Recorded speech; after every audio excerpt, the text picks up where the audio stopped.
Okay. तो English language और comprehension में जो क्वेश्चंस बनते हैं एग्जाम्स में, किस तरह से क्वेश्चंस आते हैं, वो सारा जो पैटर्न है, डायनामिक्स ऑफ द सब्जेक्ट है, उनको लिख लेते हैं एक बार, ठीक है। तो लिखना शुरू करो एक बार मेरे साथ आप लोग। ओके, हेडिंग डालेंगे English language and comprehension.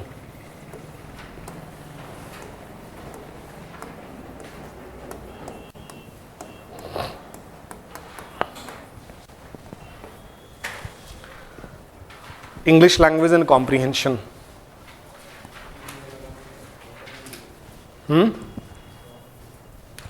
English language and comprehension. Okay okay, इसमें कुछ सेक्शंस वाइज हम लोग समझ लेते हैं। सेक्शन ए हम लोग लिखेंगे वोकैबुलरी, यानी कि एग्जाम्स में क्वेश्चंस आते हैं based on vocabulary, based on vocabulary, ठीक है। वोकैबुलरी, इंग्लिश वोकैबुलरी में जो पैटर्न ऑफ क्वेश्चन है वो कैसे बनेगा, इसको भी हम लोग लिख लेते हैं। Number 1 is based on words. Based on words का मतलब क्या होता है? सिनोनिम्स, एंटोनिम्स, है ना। एसएससी एग्जाम्स में, बैंक एग्जाम्स में इस तरह के क्वेश्चंस आते हैं। तो जो वर्ड से जो क्वेश्चंस बनेंगे मैं बता देता हूँ, यहाँ पे लिखवा भी देता हूँ, थोड़ा लिख लो आप भी। जो क्वेश्चंस बनेंगे वो आपको synonyms,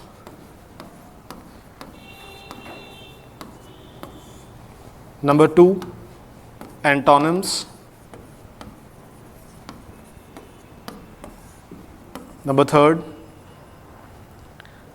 one words, one word substitution, इसको हम लोग कहते हैं one word substitution. 4th spellings. Spellings में रॉन्गली स्पेल्ड, करेक्टली स्पेल्ड पूछा जाता है ना। 4 ऑप्शंस होते हैं, वहाँ से कौन सा स्पेलिंग गलत है किस वर्ड को, इस तरह की। और एक छोटा सा इसी में लिख लेंगे confusing words.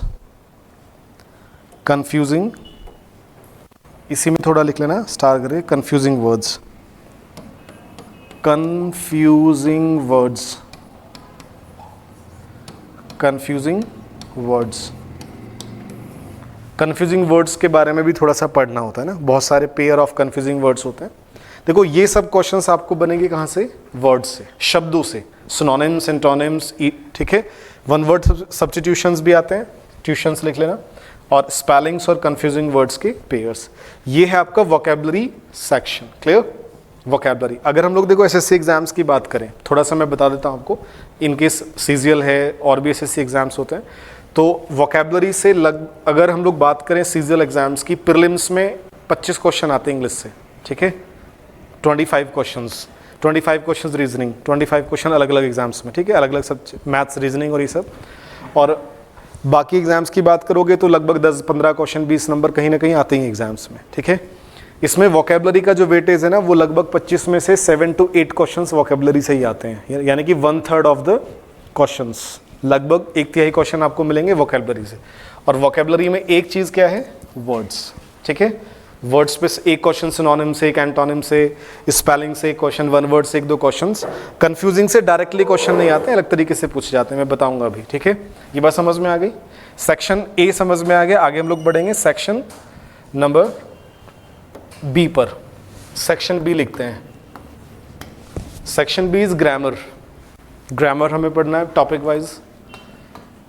Section B is grammar. अब ग्रामर से जो क्वेश्चंस आते हैं उनके पैटर्न्स बनेंगे। Number 1 is error detection. Error detection,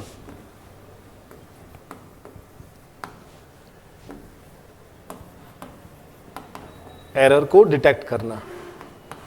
error detection का मतलब क्या होता है? सेंटेंस एक दिया होता है ना, उस सेंटेंस में कई ग्रामेटिकल एरर हो सकता है, वो आपको बताना है कि इसमें कहाँ गलती है, और ये धीरे धीरे आपकी समझ में आएगा।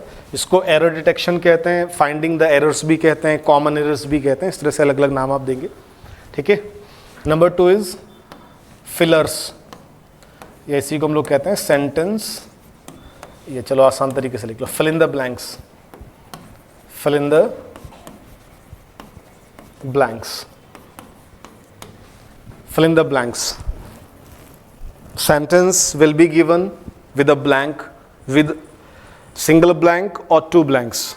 एसएससी एग्जाम्स में जनरली सिंगल ब्लैंक्स ही आते हैं, डबल ब्लैंक आपको मिलेगा बैंक एग्जाम्स में, ठीक है। सिंगल ब्लैंक्स ही आते हैं जनरली सब एग्जाम्स में, इसको हम लोग कहते हैं fill in the blanks. Number third is sentence improvements. इसको फिलर्स भी बोल देते हैं आप लोग, इसको फिलर्स भी कहते हैं एग्जाम्स में ही, फिलर्स, ये fill in the blanks. Sentence improvement, sentence improvement, sentence improvement. Sentence improve करना होता है, उसमें आपको सेंटेंस दिया होगा, उसमें कहीं अंडरलाइंड होते हैं वर्ड्स, उनमें कुछ ग्रामेटिकल एरर है नहीं है, उसको इंप्रूवमेंट करना होता है according to the given options, ठीक है। ये फिल इन द ब्लैंक्स, ये सब आपको मिलेगा बेस्ड ऑन ग्रामर। जब आप ग्रामर सीखेंगे तो आपको इन्हीं की चीज़ों को करना सीखना है, क्लियर। नाउन्स पढ़ेंगे, verbs, adjective, adverb, preposition, conjunction, बहुत सारे टॉपिक्स होते हैं। फिर आपको उसमें एरर्स को समझना है कि errors based on nouns, errors based on prepositions, errors based on adjectives, adverbs, conjunctions, ये सब पढ़ना होता है। ये पढ़ोगे तो सब समझ में आएगा। अच्छा, इसी में आपको दो टॉपिक्स अलग से पढ़ने होते हैं ग्रामर में, पर्टिकुलरली बता देता हूँ, लिखवा देता हूँ यहाँ पे, थोड़ा सा याद रखना। Voice and narration.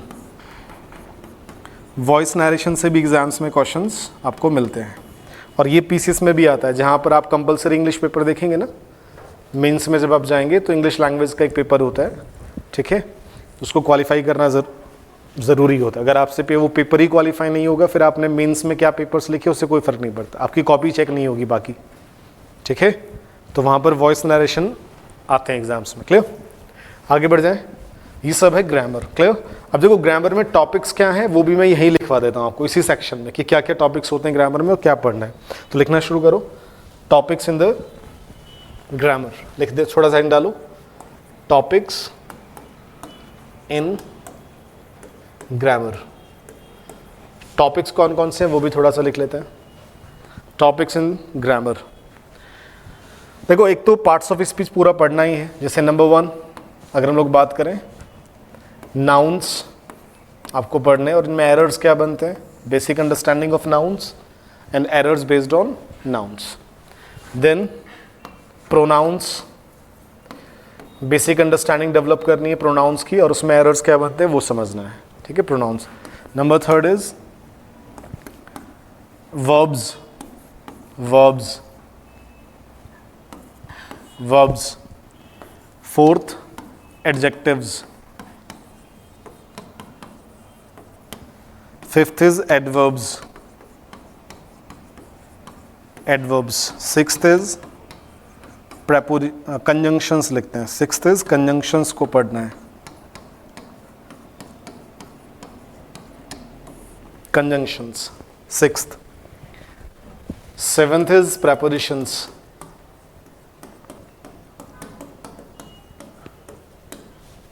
prepositions. These are the basic topics जो आपको बताइए, इनको हम लोग सब क्या कहते हैं, पार्ट्स ऑफ स्पेस। हाँ, मॉडल सब वर्ब का पार्ट होता है, मॉडल जो आप पढ़ेंगे ना, मॉडल्स वो सब वर्ब का पार्ट है, ठीक है। Will, shall, can, could, may, might, must, would, should, ये सब वर्ब्स होते हैं, ठीक है। ओके, प्रेपोजिशंस के बाद यहाँ पर कुछ टॉपिक्स में और लिख देता हूँ, लाइक टेंसेस। टेंसेस को पढ़ना होता है, यहाँ से एरर्स बनते हैं एग्जाम्स में, टेंसेस। 9th इज चलो लिख दो अलग से अगर लिखना है तो, मॉडल्स। मॉडल्स के यूजेस पढ़ना होता है ना, can, could, may, might, must, would, should, बहुत स्पेसिफिकली नहीं पढ़ना बट बेसिक ज़रूरी है।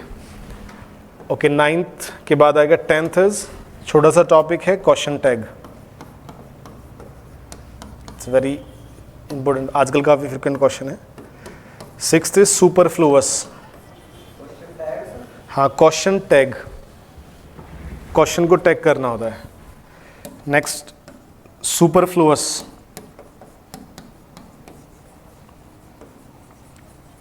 Superfluous expressions, superfluous expressions. Superfluous का मतलब क्या होता है, what this word mean, superfluous. चलो अभी डिस्कस करते हैं, अलग से बता देता हूँ। नेक्स्ट इज 12th में लिख लो थोड़ा सा, वही वॉइस नरेशन भी लिख लो इसी में, वॉइस ऑब्लिक करके लिख देना नरेशन।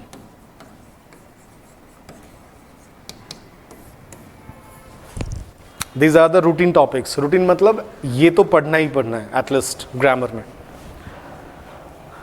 वॉइस एंड नरेशन, ठीक है।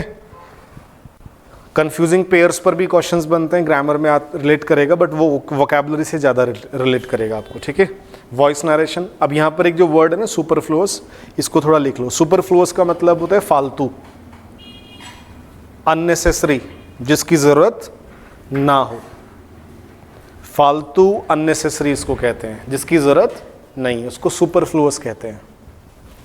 तो सुपरफ्लुअस एक्सप्रेशन का मतलब ये होता है कि सेंटेंस में ऐसे शब्द को लिख दिया जाएगा जो ग्रामेटिकली वहाँ पर ज़रूरी नहीं है, नीडेड नहीं है, फालतू में लिख दिया वर्ड, तो उसको सुपरफ्लुअस कहते हैं। तो ऐसे एरर्स बनते हैं सुपरफ्लुअस पर बेस्ड ऑन सुपरफ्लुअस एक्सप्रेशंस, ठीक है। तो ये सारे टॉपिक्स आपके किस में हो जाएंगे? ग्रामर में। क्लियर? ये सेक्शन बी है, सारे टॉपिक्स आपके ग्रामर से रिलेट करेंगे, ठीक है। Nouns, pronouns, verbs, adjective, adverb, preposition, conjunctions, tenses, modals, question tag, superfluous expression, voice and narration. Clear? ये सब पढ़ना पड़ेगा टॉपिक वाइज, इसको पढ़ेंगे one by one. Okay, next section is C. Section C पर आते हैं, दैट इज कॉम्प्रीहेंशन। कॉम्प्रीहेंशन, जितने भी एग्जाम्स में क्वेश्चंस बनते हैं ना, इन्हीं सेक्शन से बनते हैं सब इंग्लिश में। क्वेश्चंस वोकैबुलरी से आएगा, क्वेश्चंस आपको मिलेंगे ग्रामर से, क्वेश्चंस बनेंगे और क्वेश्चंस बनेंगे कॉम्प्रीहेंशन से। कॉम्प्रीहेंशन से क्वेश्चंस क्या बनते हैं? नंबर 1, अनसीन पैसेज पर बेस्ड होते हैं ना। एक ऐसा पैसेज दिया होगा जो आपने कभी पढ़ा नहीं है, देखा नहीं है, ठीक है, और उस अनसीन पैसेज से कुछ क्वेश्चंस दिए होते हैं ना, तो पैसेज को पढ़ना है, समझना है और उसके बाद वो क्वेश्चंस आपको आंसर करने हैं। इसी को हम लोग रीडिंग कॉम्प्रीहेंशन भी बोलते हैं, आर से भी बोल देते हैं कॉम्पिटिटिव एग्जाम्स में, also known as reading comprehension.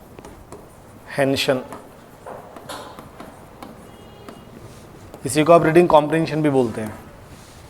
Okay, number 2 is cloze test.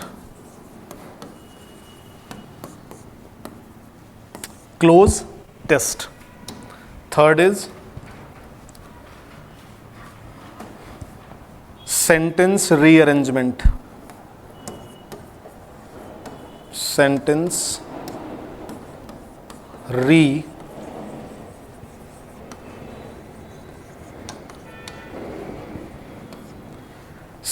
Rearrangements. Banks में इसी को पैराजम्बल्स कहते हैं, जैसे बैंक जैसे एग्जाम्स में, also known as parajumbles. Sentence rearrangement का मतलब क्या होगा कि ए बी सी डी या पी क्यू आर एस करके लिखा होता है, उसको रीअरेंज करना होता है मीनिंगफुली, सेंटेंस को मीनिंगफुली रीअरेंज करना होता है।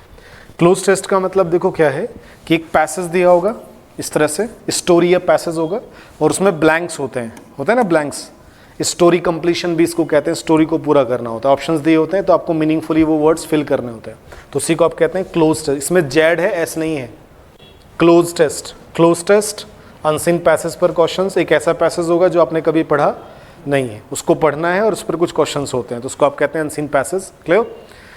एक चीज़ थोड़ी सी और समझनी है, पीसीएस जैसे एग्जाम्स में ना, यहाँ से एक क्वेश्चन और बनेगा एग्जाम में, उसको हम लोग कहते हैं प्रेसी राइटिंग। प्रेसी राइटिंग ब्रैकेट में यहाँ करके लिख देना थोड़ा सा, यहाँ पर प्रेसी राइटिंग। ये आपको सिविल सर्विसेज मेंस में आएगा और इंग्लिश लैंग्वेज का जो पेपर है ना वहाँ पर। प्रेसी राइटिंग का मतलब क्या होता है? एक पैसेज दिया होगा, उसको समराइज करके लिखना है, 1/3 में लिखना होता है, उसको कहते हैं प्रेसी राइटिंग, समराइज करना। क्लियर? जो बात वहाँ लिखी है उसको आपको 1/3 वर्ड्स में लिखना होता है, रीराइट करना होता है, प्रेसी राइटिंग उसको कहा जाता है, ठीक है। तो प्रेसी राइटिंग देखो तभी आप कर पाओगे जब आपके पास वोकैबुलरी हो, सेंटेंस लिखने की बेसिक ग्रामर की आपको नॉलेज है, क्लियर, और आपकी रीडिंग स्किल अच्छी होती है कि आप पढ़ के चीज़ों को समझ लेते हैं, तभी आप प्रेसी राइटिंग कर पाएंगे। तो ये सबसे लास्ट वाली चीज़ें होती हैं। यहाँ तक समझ आ गया भाई? क्लियर है? एक बार फिर से देख लो। सेक्शन 1 इज वोकैबुलरी, वर्ड्स, यहाँ से, अच्छा इसमें एक चीज़ छूट गई, रुक दोबारा ऐड करना है इसको, देखना वर्ड्स में synonym antonyms, one words, spellings और कंफ्यूजिंग पेयर्स। वोकेबलरी में 2 बातें और ऐड करनी थी, वो कर लो यहाँ पर, भूल गया मैं। यहाँ से लिख लो वर्ड नंबर 2 और यहाँ पर 3rd लिख देना। वोकेबलरी में एक तो वर्ड्स हैं, दूसरा आपको पढ़ना है idioms of phrases, idioms and phrases, idioms of phrases पढ़ने हैं। और 3rd पॉसिबिलिटी है फ्रेजल वर्ब्स की, फ्रेजल वर्ब्स, ये सब वोकेबलरी में पढ़ना होता है। ईडियम्स पढ़ने हैं, ईडियम्स पढ़ने हैं, फ्रेजेस पढ़ने हैं और फ्रेजल वर्ब्स, फ्रेजल वर्ब्स भी पढ़ना है। ये पार्ट ऑफ वोकेबलरी है। वोकेबलरी में हम लोग कह सकते हैं कि यू हैव 4 थिंग्स, एक वर्ड्स, दूसरा ईडियम्स, तीसरा phrases and 4th is phrasal verbs. Words, phrases, idioms और फ्रेजल वर्ब्स, ये सब वोकेबलरी में काम आता है, लिखने में, राइटिंग में, स्पीकिंग में, सब में काम आएगा। क्लियर? सिनोनिम एंटोनिम्स वर्ड्स पर बेस्ड होते हैं, वन वर्ड्स भी वर्ड्स पे बेस्ड हैं, स्पेलिंग्स भी वर्ड्स पे बेस्ड हैं, कंफ्यूजिंग वर्ड्स भी वर्ड्स पर ही बेस्ड हैं। वर्ड्स जब पढ़ोगे तो सभी चीज़ें धीरे धीरे इंप्रूव हो जाती हैं। ईडियम फ्रेजेस को अलग से पढ़ना होगा, ठीक है, फ्रेजल वर्ब्स को भी अलग से पढ़ना होगा। क्लियर? उसके बाद नेक्स्ट सेशन आपका क्या है? ग्रामर। सो ग्रामर में एरर डिटेक्शन सीखना है कि सेंटेंस में एरर कैसे निकालना होता है। अब एरर डिटेक्शन आप तभी कर पाओगे ना जब आपने टॉपिक्स पढ़े होंगे, है ना। अगर किसी सेंटेंस में, अगर किसी भी सेंटेंस में अगर एरर है प्रोनाउन बेस्ड, तो अगर आपने प्रोनाउन टॉपिक पढ़ा होगा, आपने प्रैक्टिस की होगी कि एरर्स क्या बनते हैं प्रोनाउंस पे, तभी आप इसको कर पाओगे। तो ये पढ़ने के बाद ही चीज़ें हो पाएंगी जब आप ग्रामर पढ़ लोगे, ठीक है। Error detection, fill in the blanks या फिलर्स बोलते हैं इसी को, और सेंटेंस को क्या करना होता है? इंप्रूवमेंट। ये भी तभी होगा जब आपके बेसिक्स ऑफ ग्रामर अगर आपके क्लियर हैं, तभी ये चीज़ें आप सॉल्व कर पाएंगे। वॉइस नरेशन टॉपिक से अलग अलग पढ़ना होता है, ठीक है। वॉइस नरेशन से मेंस में जो इंग्लिश कंपलसरी लैंग्वेज का पेपर है ना, वहाँ भी क्वेश्चंस बनते हैं वॉइस नरेशन से। देन इज कॉम्प्रीहेंशन, इसके टॉपिक्स थोड़ा सा nouns, pronouns, verbs, adjectives, adverb, preposition, conjunction, tenses, modals, question tags, superfluous expressions, voice और narration. Then is comprehension, last is comprehension, unseen passage, reading comprehension, close test, sentence rearrangements, parasymbols, pressy writing। ये सब एक basic syllabus जो होता है ना exams में, यहीं से सब एग्जाम्स में क्वेश्चंस बनते हैं। क्लियर? वर्ड्स, वोकेबलरी, ग्रामर और कॉम्प्रीहेंशन, ठीक है भाई। रब कर दो अब इसको। ओके, अब देखो छोटी सी बात क्या है कि जब आप लैंग्वेज को पढ़ोगे ना, तो लैंग्वेज कोई पर्टिकुलरली सब्जेक्ट तो है नहीं, लैंग्वेज प्रैक्टिकल चीज़ होती है। इसको जितना पढ़ोगे धीरे धीरे उतना ये इंप्रूवमेंट होगा। इसमें रीडिंग भी काम करेगी, ग्रामर के बेसिक कॉन्सेप्ट आप पढ़ोगे वो काम करेगा, वोकेबलरी धीरे धीरे इंप्रूव करोगे तो वर्ड्स, चीज़ें आपको याद होना शुरू हो जाएंगे। अब इसमें करना क्या है ना, मैं आपको बताता हूँ। देखो थोड़ा सा ट्राइंगल अप्रोच मैं हमेशा बताता हूँ। ट्राइंगल अप्रोच का मतलब क्या होगा कि आपको हर हफ्ते क्या इंप्रूव करना है? अपना वोकैब इंप्रूव करना है, ठीक है। आपको नए नए वर्ड्स सीखने हैं, नए वर्ड्स, क्लियर। इडियम फ्रेजेस सीखना है, वन वर्ड सीखना है, वो धीरे धीरे हर हफ्ते थोड़ा थोड़ा ऐड करते रहो। ये नहीं मैं कह रहा हूँ एक दिन में वन वर्ड्स याद नहीं हो सकते, आपको हर हफ्ते उसमें ऐड अप करना है, चीज़ें ऐड ऑन करनी है धीरे धीरे। हर हफ्ते आप कोई भी ग्रामर का हम लोग टॉपिक पिक करेंगे, उसको पढ़ेंगे। एक टॉपिक एक हफ्ते में करेंगे, आराम से पढ़ेंगे, डिस्कस करेंगे, फिर उसकी प्रैक्टिस करेंगे अलग से, ठीक है। तो वो टॉपिक हो जाएगा। हर हफ्ते थोड़ा सा आपको काम करना पड़ेगा किस पे? कॉम्प्रीहेंशन, मतलब रीडिंग को। रीडिंग इंप्रूव करोगे, धीरे धीरे इंप्रूव होती, एकदम से नहीं होगी। तो इस तरह से जब आप हर हफ्ते काम करोगे तब ये धीरे धीरे चीज़ें क्या हो जाएंगी? हॉलिस्टिकली इंप्रूव होंगे ना, चारों तरफ से। आपकी वोकैब भी इंप्रूव हो रही है, ग्रामर भी इंप्रूव हो रहा है, कॉम्प्रीहेंशन भी इंप्रूव हो रहा है। तो ये धीरे धीरे इंप्रूव होगा, एक दिन से काम नहीं चलेगा। क्लियर? अब थोड़ी सा हम लोग बात करेंगे आज क्लास में, जो अभी मैंने आपको शीट दी है ना, थोड़ी सी 2-3 दिन पहले कुछ वर्ड्स सीख लो आप। लगभग 200 वर्ड्स आप इंप्रूव करो अपने। 200 शब्द आपको इस हफ्ते सीखने हैं, ठीक है। वर्ड्स, सिर्फ वर्ड्स। 200 वर्ड्स एकदम से याद होंगे नहीं, धीरे धीरे नए नए शब्दों को सीखना है। और ये वो वर्ड्स हैं जो आपको एग्जाम्स में डायरेक्टली मिलेंगे, साथ ही साथ न्यूज़पेपर रीडिंग में भी यही वर्ड्स आपको थोड़ा सा प्रॉब्लम करते हैं। जब आप न्यूज़पेपर रीडिंग करोगे तो यही वो वर्ड्स हैं जो आपकी समझ में नहीं आते हैं, ठीक है। जैसे पहला वर्ड हम लोग देखते हैं डिली, एक बार रीड करके देख लेते हैं। First word is diligent. Diligent है पहला शब्द। दूसरा शब्द क्या है? स्प्यूरियस, ठीक है। एक बार रीडिंग करते हैं ताकि आपको जो शब्द आपको आता है ना, आप मुझे बताते रहना कि ये शब्द हमें आता है, ये पता है हमें, ठीक है। बताना ज़रा कोई भी शब्द जो आपको आता है।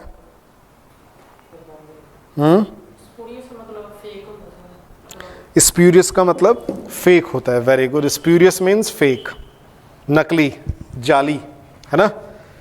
Very good. स्प्यूरियस का मतलब होता है फेक, नकली, जाली। देखो यहाँ से बोर्ड से मैं दिखा देता हूँ, थोड़ा थोड़ा देख लो। Word number 1 is diligent. Word number 1 is diligent, ठीक है।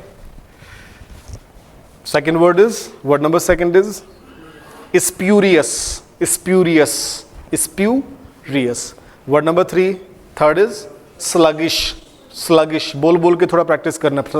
Word number 4 feeble, feeble. Fifth genial, genial नहीं, genial, genial. Sixth cunning. Seventh impeccable. Impeccable की स्पेलिंग पे ध्यान देना, डबल सी, इम्पैकेबल। इसकी स्पेलिंग आती है एग्जाम्स में, ठीक है। अभी देखा था ना स्पेलिंग पे जो वर्ड्स क्वेश्चंस बनते हैं वो यहीं से बनेंगे, impeccable. Word number 8 benign, benign. Colossal 9th, affluent 10, 11th is penurious, 12th is meagre, 12वां शब्द है meagre. 13th word is crestfallen, crestfallen. Number 14th is garrulous, 15th is verbose, weary, 16th weary, tedious, banal, ephemeral, ephemeral, ephemeral, ephemeral, ephemeral. next is detrimental, इसमें से to थोड़ा सा bracket में कर दो, टू। detrimental अपने बाद to preposition लेता है, detrimental to somebody or something, तो वर्ड है detrimental, टू इसका preposition लिख गया यहाँ पर। dexterous, dexterous, ठीक है। stellar, stellar, हाँ। Copious, copious, okay. फिर से देखो इबुलियंट, क्या वर्ड है, एबुलियंट, एबुलियंट। वर्ड्स को ना बोल बोल के प्रैक्टिस करना है, ebullient. 25th is lugubrious, lugubrious. 26th is prodigal, prodigal. 27th parsimonious. 28th lucrative। 29th meticulous। 30th horrendous। 31 jinxed। 32 forthright। 33 imbecile, imbecile या imbecile। 34 inept। 35 incessant, incessant। 36 pithy। 37 yellow journalism, एक लिखा हुआ है फ्रेज है, दो शब्द इसमें एक साथ आ रहे हैं, yellow journalism. 38 putrid. 39 boorish, boorish. 40th urbane, urban में क्या लिखा हुआ है, ई, अर्बन होता है ना शहरी, तो वैसा ही वर्ड लिखा हुआ है, अर्बेन है ये वर्ड, इसको अर्बेन पढ़ा जाता है, urbane. 41 पेलुसिड। 42 brazen, brazen. 43 Germain, Germain, ठीक है, जर्मेन। जर्मन से क्या बनता है, जर्मेन है, German, germane. 44 supercilious, supercilious. 45 pusillanimous. 45th is pusillanimous, okay. एक बार फिर से रीड करो वापस, पुसलैनिमस, फिर से बोल बोल के बोलना है जरा। Pusillanimous, supercilious, germane, brazen, brazen, pellucid, urbane, boorish, putrid, yellow journalism, pithy, incessant, incessant, inept, inept, imbecile, imbecile. 4th right, jinxed, jinxed, horrendous, horrendous, meticulous, meticulous, lucrative, lucrative, parsimonious, prodigal, lugubrious, ebullient, ebullient, copious, copious, stellar, dexterous, dexterous, detrimental, ephemeral, banal, tedious, tedious, weary, verbose, garrulous, crestfallen, meager, penurious, affluent, colossal, benign, impeccable, cunning, genial, feeble, sluggish, spurious and diligent. Daily नहीं, diligent, diligent. Clear है words? ठीक है, 45 words को into 5 कर देना सीधा सीधा, क्योंकि एक एक वर्ड के साथ मैं एंट्रीज कराऊंगा नए नए वर्ड्स की। ठीक है, सिनोनिम्स लिखेंगे, से डिलीजेंट का मतलब क्या होता है, उसके और क्या वर्ड्स हो सकते हैं। तो 45 इंटू 5 आप कर दोगे तो लगभग आपको 250 वर्ड्स मिलेंगे यहाँ पर। ठीक है, क्लियर? अगर आपने एक हफ्ते में सारे वर्ड्स को पढ़ भी लिया ना एक दो बार, तो उससे बेसिक चीज़ें थोड़ा याद रहते हैं वर्ड्स। तो शुरू करेंगे वर्ड नंबर 1 से अभी हम लोग। क्लियर? फटाफट लिखना शुरू करो कॉपी में। वर्ड नंबर 1 डिलीजेंट, और इसकी एंट्री बनानी है। शीट पे भी लिख सकते हो, आपके पास स्पेस है थोड़ा बहुत अभी। ठीक है, स्पेस है लिखने के लिए, मैं भी लिखता हूँ साथ में। ठीक है, वर्ड नंबर 1 इज डिलीजेंट। अच्छा, एक बात समझो पहले मेरे साथ, ठीक है, आराम से समझना है। लिखे, देखो यहां से डिलीजेंट के लास्ट में आपको दिख रहा है ENT। क्या दिख रहा है? लास्ट में देखना है, जो एंडिंग वर्ड्स है, एंडिंग वर्ड्स। ठीक है, लास्ट वर्ड्स। यहां पर ENT है, यहां क्या है? OUS। यहां पर क्या है? ISH। यहां पर क्या है? BL। यहां पर क्या है? AL। यहां पर ING। यहां पर फिर से एबल। ठीक है, यहां पर GN नहीं मान सकते, AL फिर से आ गया। ठीक है, AL। यहां भी जीनियल में AL है, यहां भी AL है। तो एंडिंग्स पे भी मैं कल बात करूंगा ज़्यादा, लेकिन थोड़ा सा ध्यान रखना, जैसे किसी भी शब्द के लास्ट में अगर आपको क्या दिखता है? OUS, तो वो शब्द होता है एडजेक्टिव। क्या होता है? एडजेक्टिव। अभी शीट में बहुत सारे वर्ड्स हैं जिनके लास्ट में OUS है, तो वो सारे वर्ड्स क्या हो जाएंगे? Grammatically adjective. मतलब उनका कैरेक्टर आपकी समझ में आ जाएगा कि एडजेक्टिव दिया हुआ है। ठीक है, क्लियर? यहाँ तक थोड़ी सी बात समझना। तो धीरे धीरे वर्ड्स के ना कैरेक्टर्स को समझना है कि नाउन है, एडजेक्टिव है, वर्ब है, प्रेपोजिशन है, कंजंक्शन है। कैरेक्टर को समझना बहुत ज़रूरी है, क्योंकि पूरी ग्रामर में जो आप चीज़ें पढ़ोगे ना, वो सब कैरेक्टर वाइज ही होती हैं। ठीक है, चलो वापस आते हैं वोकैब पर ही। जैसे डिलीजेंट वर्ड को समझ लो पहले। ये जो वर्ड है ना डिलीजेंट, ये इसका जो नाउन है वो डिलीजेंस होता है। पहले समझना, लिखना मत पहले, मैं क्या समझा रहा हूँ। देखो क्या लिखा है मैंने? डिलीजेंस। यहाँ पर लास्ट में ENCE है, ENCE। और कुछ वर्ड्स में लास्ट में आपको क्या दिखता है? ANC भी दिखता है ना बहुत सारे, जैसे इम्पोर्टेंस, तो लास्ट में क्या होता है? ANCE। तो ENC और ANC का मतलब होता है नाउन। क्या मतलब होता है? That means the word is noun. ठीक है, वो शब्द का कैरेक्टर क्या है? नाउन है। तो डिलीजेंस मैंने लिखा है, तो ये जो डिलीजेंस है ये क्या है? डिलीजेंस मैंने लिखा है, तो किस कैरेक्टर का वर्ड है ये? नाउन हो गया। ठीक है, क्लियर? और डिलीजेंस का एडजेक्टिव क्या बना? डिलीजेंट बना। अब नाउन का मतलब क्या होता है? जो स्टेट बताता है, और एडजेक्टिव मतलब जो जिससे आप किसी की विशेषता बताते हैं। समबडी और समथिंग को आप डिस्क्राइब करेंगे तो एडजेक्टिव यूज करेंगे, है ना? ठीक है, जैसे आप किसी को कहते हैं ना, कोई लंबा है, कोई मोटा है, कोई पतला है, कोई कमजोर है ना? क्लियर? तो आप उसको डिस्क्राइब कर रहे हैं, तो वो एडजेक्टिव की मदद से आप डिस्क्रिप्शन देते हैं। क्लियर? तो डिलीजेंस के आगे मैंने ब्रैकेट में क्या लिखा? N means noun. It is a noun. Clear? अब डिलीजेंस का मतलब होता है इंग्लिश में हार्ड वर्क। क्या होता है? मेहनत को कहते हैं डिलीजेंस। मेहनत को क्या कहते हैं? डिलीजेंस कहते हैं। इसी का एक और सिनोनिमस याद रखना, इंडस्ट्री। इंडस्ट्री का एक मतलब आप जो इकोनॉमिक्स में पढ़ते हैं वो है, लेकिन यहाँ पर इंग्लिश वोकेबलरी में इंडस्ट्री का मतलब हार्ड वर्क होता है। ठीक है, क्लियर? ठीक है, ये समझ में आ गया? इतना समझ आ गया? Diligence means hard work. Industry भी इसी को कहते हैं, इंडस्ट्री हार्ड वर्क होता है। क्लियर? और भी एक दो वर्ड है, अभी मैं ज़्यादा नहीं लिखूंगा, यहाँ तक क्लियर हो गया? लेकिन अभी हमारे पास वर्ड क्या है? डिलीजेंट। अब हम डिलीजेंट को समझते हैं। डिलीजेंट का मतलब क्या हो जाएगा? मेहनत करने वाला। मेहनत करने वाला किसी को आप डिस्क्राइब करेंगे ना, diligent person. Clear? Diligent employ है, डिलीजेंट सर्वेंट है, मेहनत करने वाला है। एम्प्लॉय कैसा है? डिलीजेंट है। मतलब ये क्या हो गया? एडजेक्टिव हो गया। ठीक है, और इसका मतलब क्या हो जाएगा एक तरह से? Very hard working. Hard work का एडजेक्टिव क्या बनेगा?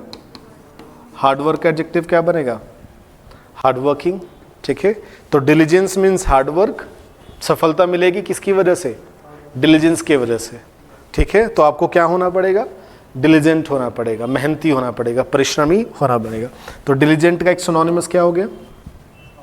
Hard working. Clear, simple. देखो ये कैसा वर्ड है, कॉमन वर्ड, रूटीन वर्ड जो आप डे टू डे लाइफ में यूज करते हैं जनरली, लेकिन एग्जाम्स में इस तरह के वर्ड्स आते हैं जिनको कहते हैं एडवांस वर्ड्स, एडवांस वोकेबलरी या कॉम्पिटिटिव वर्ड्स, जो कॉम्पिटिशन एग्जाम्स में पूछे जाते हैं, या फिर जो आपको अपनी वोकैब को इंप्रूव करना है।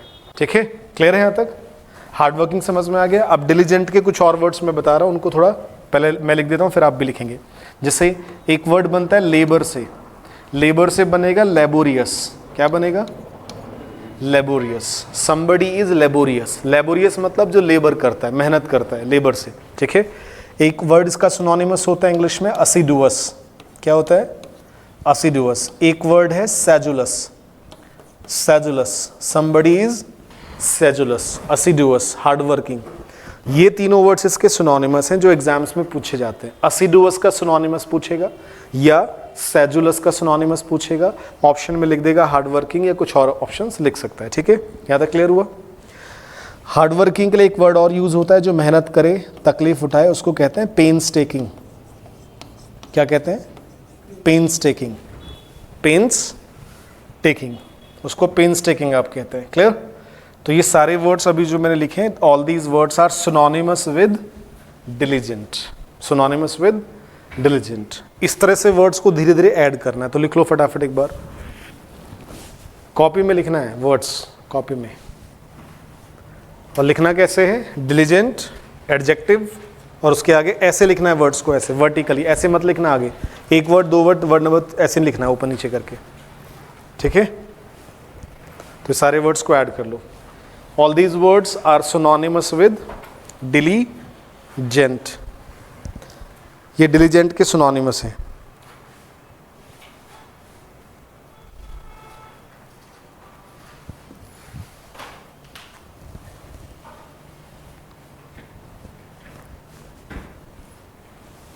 डिलीजेंस का मतलब होता है मेहनत, परिश्रम, हार्डवर्क, इंडस्ट्री आप उसको कह सकते हैं।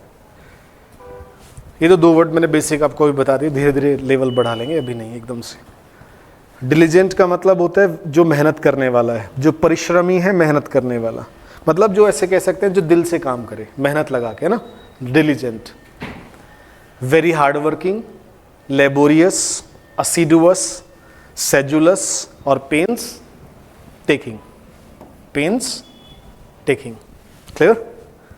धीरे धीरे याद हो जाएंगे वर्ड्स, अभी घबराने की जरूरत नहीं। अभी तो आप सुना होगा पहली बार कि असिडुअस भी कोई वर्ड है, तो धीरे धीरे याद हो जाएंगे, एकदम से याद नहीं होगी। असिडुअस मीन्स मेहनती, परिश्रम करने वाला। सेजुलस, पेन्स टेकिंग, थोड़ा याद रखना है। ठीक है,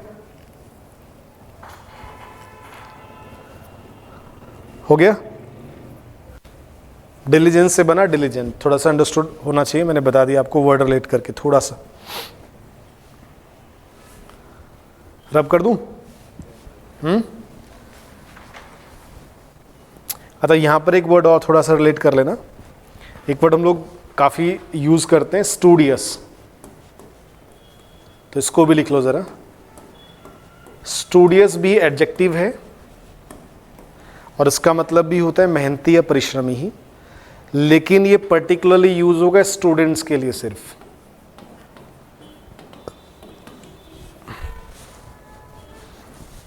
और इसको ऐसे लिख सकते हैं, डिवोट करे, devoting too much time in studies. Studious का मतलब मेहनती परिश्रम होता है, लेकिन ये पर्टिकुलरली स्टूडेंट के लिए यूज होगा सिर्फ। किसी एम्प्लॉय को थोड़ी आप स्टूडियस कह सकते हैं। स्टूडियस मतलब कोई स्टूडेंट होता है मेहनती जो studies, devoting too much time, devoting too much time in studies, जो अपने स्टडीज में काफी टाइम डिवोट करता है उसको स्टूडियस कहते हैं। ठीक है, याद रखना है ये सिर्फ स्टूडेंट को डिस्क्राइब करेगा। ठीक है, किसी इंडिविजुअल या किसी सर्वेंट को या किसी और व्यक्ति को आप स्टूडियस नहीं कह सकते। देखो वर्ड्स में स्पेसिफिक यूजेस होते हैं। क्लियर? स्टूडियस का मतलब परिश्रमी है, मेहनती है, लेकिन वो जो परिश्रम या मेहनत कहाँ करेगा? स्टडीज में जो मेहनत करता है उसको आप कहते हैं स्टूडियस है। तो ये स्टूडेंट को डिस्क्राइब करेगा सिर्फ, इसलिए थोड़ा सा इसको याद रखना है। ठीक है, स्टूडियस स्टूडेंट मतलब जो हार्ड वर्किंग स्टूडेंट है, जो स्टडीज में हार्ड वर्क करता है, उसको आप स्टूडियस कहेंगे। क्लियर? चलो बेसिक समझते हुए आगे बढ़ते हैं। Word number 2, spurious.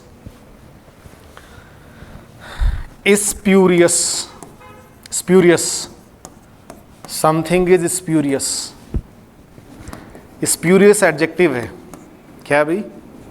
OUS का मतलब क्या होता है? OUS means adjective. अब स्प्यूरियस का मतलब होता है नकली, फेक। नकली हिंदी में लिखना चाहो तो आप लिख सकते हैं नकली, जाली, यानी कि नॉट जेन्युइन, नॉट जेन्युइन, और जो जेन्युइन और रियल नहीं है। या ऑथेंटिक लिख सकते हैं रियल के बजाय। नॉट जेन्युइन और ऑथेंटिक।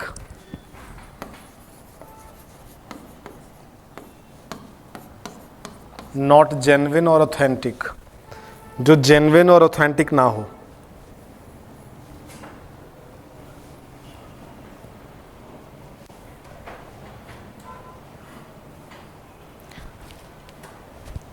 ओके, स्प्यूरियस मीन्स नकली, जाली। समथिंग इज स्प्यूरियस मतलब समथिंग इज फेक। ठीक है, अब स्प्यूरियस का सिनोनिमस क्या हो सकता है? बेसिक वर्ड बताओ आप कोई। स्प्यूरियस के लिए बेसिक वर्ड क्या हो सकता है? फेक, है ना, सिंपल वर्ड जो आप डेली यूज करते हैं। तो फेक हो सकता है सिनोनिमस। इसी को आप बोलते हैं बोगस। क्या बोलते हैं? फेक और बोगस बोलते हो। Something is fake, something is bogus, मतलब जो नकली, जाली है। Something is spurious. स्प्यूरियस का मतलब होता है नकली और जाली है, फर्जी है। तो इसका सिनोनिमस बनेगा फेक और बोगस। क्लियर? लेकिन एग्जाम में फेक और बोगस से बात नहीं बनेगी। एग्जाम में पूछा जाएगा शैम, SHAM। एग्जाम में पूछा जाएगा काउंटरफीट। ये काउंटरफीट, समथिंग इज काउंटरफीट और शैम। इसी को आप कह सकते हैं Fani. Something is Fani, sham, counterfeit, Fani. Sham, counterfeit और फोनी, ये भी सिनोनिमस है। सब किसके सिनोनिमस है भाई? फेक और बोगस के लिए। क्लियर? नॉट जेन्युइन और ऑथेंटिक, जो ऑथेंटिक ना हो। क्लियर? यहां तक क्लियर है? अच्छा, मेलाफाइड भी वर्ड यूज होता है। मेलाफाइड का मतलब भी क्या हो जाता है? जो रियल नहीं है, झूठा थोड़ा कह सकते हैं उसको। मेलाफाइड मतलब फेक एक तरह से, जैसे मेलाफाइड डॉक्यूमेंट्स, है ना, जो जेन्युइन डॉक्यूमेंट्स नहीं, रियल नहीं, ऑथेंटिक नहीं है। Fani, counterfeit, sham, counterfeit, bogus, fake. अब ये सारे वर्ड्स में देखो क्या होगा एग्जाम्स में। काउंटरफीट बार बार एग्जाम्स में पूछा जाता है। काउंटरफीट का सिनोनिमस ऑप्शन में क्या लिख देगा? फेक या बोगस। या फिर क्या करेगा? अब बोगस, ये शैम या स्प्यूरियस का ऑपोजिट पूछेगा, एंटोनिम। तो इसका ऑपोजिट क्या बनेगा? Authentic, original, real, genuine. Understood है ना? तो ये सारे वर्ड्स यूज होंगे फेक और बोगस के मीनिंग में। समथिंग इज फेक और बोगस। कई बार क्या होता है, आप पुलिस पकड़ते हैं ना नकली नोट, तो फेक मतलब शैम करेंसी, या उसी को कहते हैं आप काउंटरफीट करेंसी। ठीक है, bogus currency, fake notes. Spurious है, फॉनी है या मेलाफाइड है। ठीक है, क्लियर है यहाँ तक? चलो next is, okay, next word sluggish. Sluggish, ISH भी जनरली एडजेक्टिव होता है, बट बहुत सारी वर्ब्स भी हैं जिनके लास्ट में क्या यूज होता है? ISH। बताना कोई एग्जाम्पल वर्ब का जिसके लास्ट में ISH आपको मिलेगा। कोई वर्ब सोच के बताओ जिसके लास्ट में ISH होता है, वर्ब। फुलिश वर्ब है? कोई नहीं, सारे वर्ड्स वाला प्रॉब्लम कल खत्म करूंगा, अभी थोड़ा बेसिक समझ लो। पॉलिश का मतलब क्या होता है? पॉलिश समथिंग, किसी चीज़ को चमकाना। तो चमकाना मतलब वर्ब है ना, कुछ करना है आपको, तो वो पॉलिश इज़ अ वर्ब। ठीक है, लेकिन sluggish is not a verb, ये एडजेक्टिव है। तो बहुत सारी वर्ब्स हैं जिनके लास्ट में ISH होता है, बट बहुत सारी नहीं है, मतलब कम है। अगर हम देखें तो जनरली जो ISH है वो एडजेक्टिव ही बनाता है जनरली, जैसे फूलिश, चाइल्डिश, स्लगिश, ये सब एडजेक्टिव्स के एग्जाम्पल हैं। ठीक है, वर्ब्स भी आएंगे, जब वर्ब्स पढ़ाऊंगा तो वहाँ पर मिल जाएंगे। लगभग 100-150 वर्ब है जिनके लास्ट में ISH होता है, बहुत ज़्यादा नहीं है। लेकिन अभी आपको इतना ध्यान रखना है कि स्लगिश क्या है, एडजेक्टिव है। Sluggish is an adjective. Sluggish का मतलब होता है सुस्त, धीमा, slow. Sluggish, sluggish means slow, slow to act, slow to act. Slow to act का मतलब जो काम करने में क्या हो, सुस्त हो, धीमा हो। Slow to act, slow to act. Sluggish है, स्लगिश पर्सन धीमा धीमा काम करे। स्लगिश ग्रोथ भी होती है, ग्रोथ कैसी है, धीमी है, स्लो है, तो आप उसको क्या कह सकते हैं, sluggish economic growth, sluggish physical growth. Sluggish मतलब स्लो, है ना। इसका सिनोनिमस क्या बन सकता है, आप देखो, स्लो टू एक्ट, ठीक है। अब स्लो टू एक्ट का मतलब स्लगिश, आलसी, सुस्त कह सकते हैं, आलसी या सुस्त। तो उसका बेसिक सिनोनिमस क्या बनेगा, लेजी। लेजी है, सुस्त है। तो स्लगिश का मतलब स्लो टू एक्ट, जो एक्ट करने में सुस्त हो, धीमा हो, उसको आप कहते हैं slow to act. Sluggish means lazy, सुस्त, धीमा है। क्लियर हो गया यहाँ तक। लेजी सिंपल वर्ड है। अच्छा, लेजी का और वर्ड बताना कोई, आलसी का एक दो वर्ड जो आपको पता हो। काउच पोटैटो नहीं, वो तो सुस्त व्यक्ति, वो नाउन जैसा फ्रेज है, वो नाउन में यूज होगा। Somebody is a couch potato, जो हमेशा लेटा रहे, पड़ा रहे, हिले डुले ना, ठीक है। कोई और वर्ड लेजी का बताना, सुस्त का। आइडल नहीं बोलते हो, आइडियल नहीं, आइडल, आइडल, आइडल। जब सुबह सुबह गाड़ी स्टार्ट कहते हैं ना कि आइडल छोड़ दो इसको, मतलब 1 मिनट के लिए ऐसे ही छोड़ दो, है ना, तो उसको कहते हैं आइडल, आइडल मशीन, मशीन इन आइडल, ठीक है। तो लेजी और आइडल सिंपल सा वर्ड है दोनों ही, ठीक है। यहां से कुछ वर्ड्स लिख लो, एग्जाम के लिए इंपॉर्टेंट है। एक वर्ड है टार्डी। टार्डी का मतलब होता है जो काम को टाले। टॉर्पिड, सुस्त, धीमा। टार्डी और torpid, somebody is टार्पिड, somebody is torpid. Tardy और टॉर्पिड, जो सुस्त होता है, धीमा धीमा काम करेगा ना, क्लियर, टालता है चीजों को, उसको कहते हैं आप tardy. Why are you so tardy, इतने सुस्त या आलसी क्यों। तो लेजी, टार्डी, टॉर्पिड। इसी को कहते हैं लिथार्जिक। लिथार्जिक फील करते हो आप, सुस्त से हो जाते हैं ना जीएस की क्लास में, तो यू फील लिथार्जिक। लिथार्जिक मतलब स्लो, धीमा, सुस्त, लिथार्जिक। आलसी को कहते हैं इंडोलेंट। इंडोलेंट, ये सब नए वर्ड्स हैं अभी, तो घबराना मत, धीरे धीरे याद होते हैं। Indolent, why are you so indolent. Indolent means आलसी, सुस्त, धीमा। Indolent, lethargic, tardy, torpid. अब ये एग्जाम्स में वर्ड्स आते हैं बार बार। टार्डी कई बार एग्जाम में आता है। टार्डी मतलब स्लो, लेजी, ठीक है, सुस्त है। टॉर्पिड, लिथार्जिक और इंडोलेंट, सुस्त और धीमा, मंद मंद काम करे, सुस्त होता है। जैसे कछुआ, ठीक है, उसको आप कहते हैं टार्डी, स्लगिश है। क्लियर। ग्रोथ को भी आप डिस्क्राइब कर सकते हैं स्लगिश से। स्लगिश ग्रोथ, स्लगिश डेवलपमेंट, ठीक है, इस तरह से भी आप यूज। स्लगिश परफॉर्मेंस है, तो स्लगिश मतलब थोड़ा सा सुस्त परफॉर्मेंस है, तो उसको स्लगिश कहते हैं। तो टार्डी, टॉर्पिड, लिथार्जिक और इंडोलेंट। और भी वर्ड्स हैं बट अभी मैं ऐड नहीं कराऊंगा। यहाँ तक क्लियर हो गया। अच्छा, स्लगिश का मतलब हो गया एक तरह से आलसी, सुस्त या मंद, धीमा काम करने वाला, जो सुस्त हो, ढीला हो, है ना। इसका ऑपोजिट क्या हो सकता है, ऑपोजिट।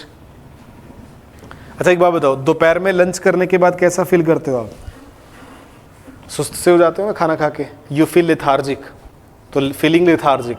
कभी कभी होता है ना यार, आज थोड़ा सा सुस्त सा फील कर रहा हूँ मैं, तो यू आर फीलिंग लिथार्जिक। तो लिथार्जिक मतलब सुस्त फील कर रहे हैं। Indolent, tardy, torpid, lazy, slow to act या स्लगिश।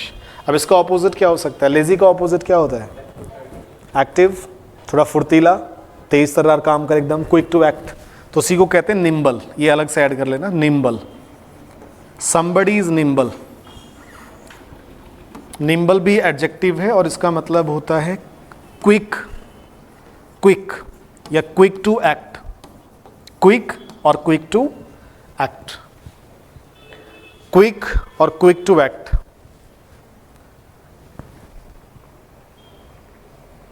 इसी में अजाइल वर्ड याद रखना है थोड़ा सा। Agile word is also very important. Agile का मतलब भी होता है फुर्तीला, अजाइल।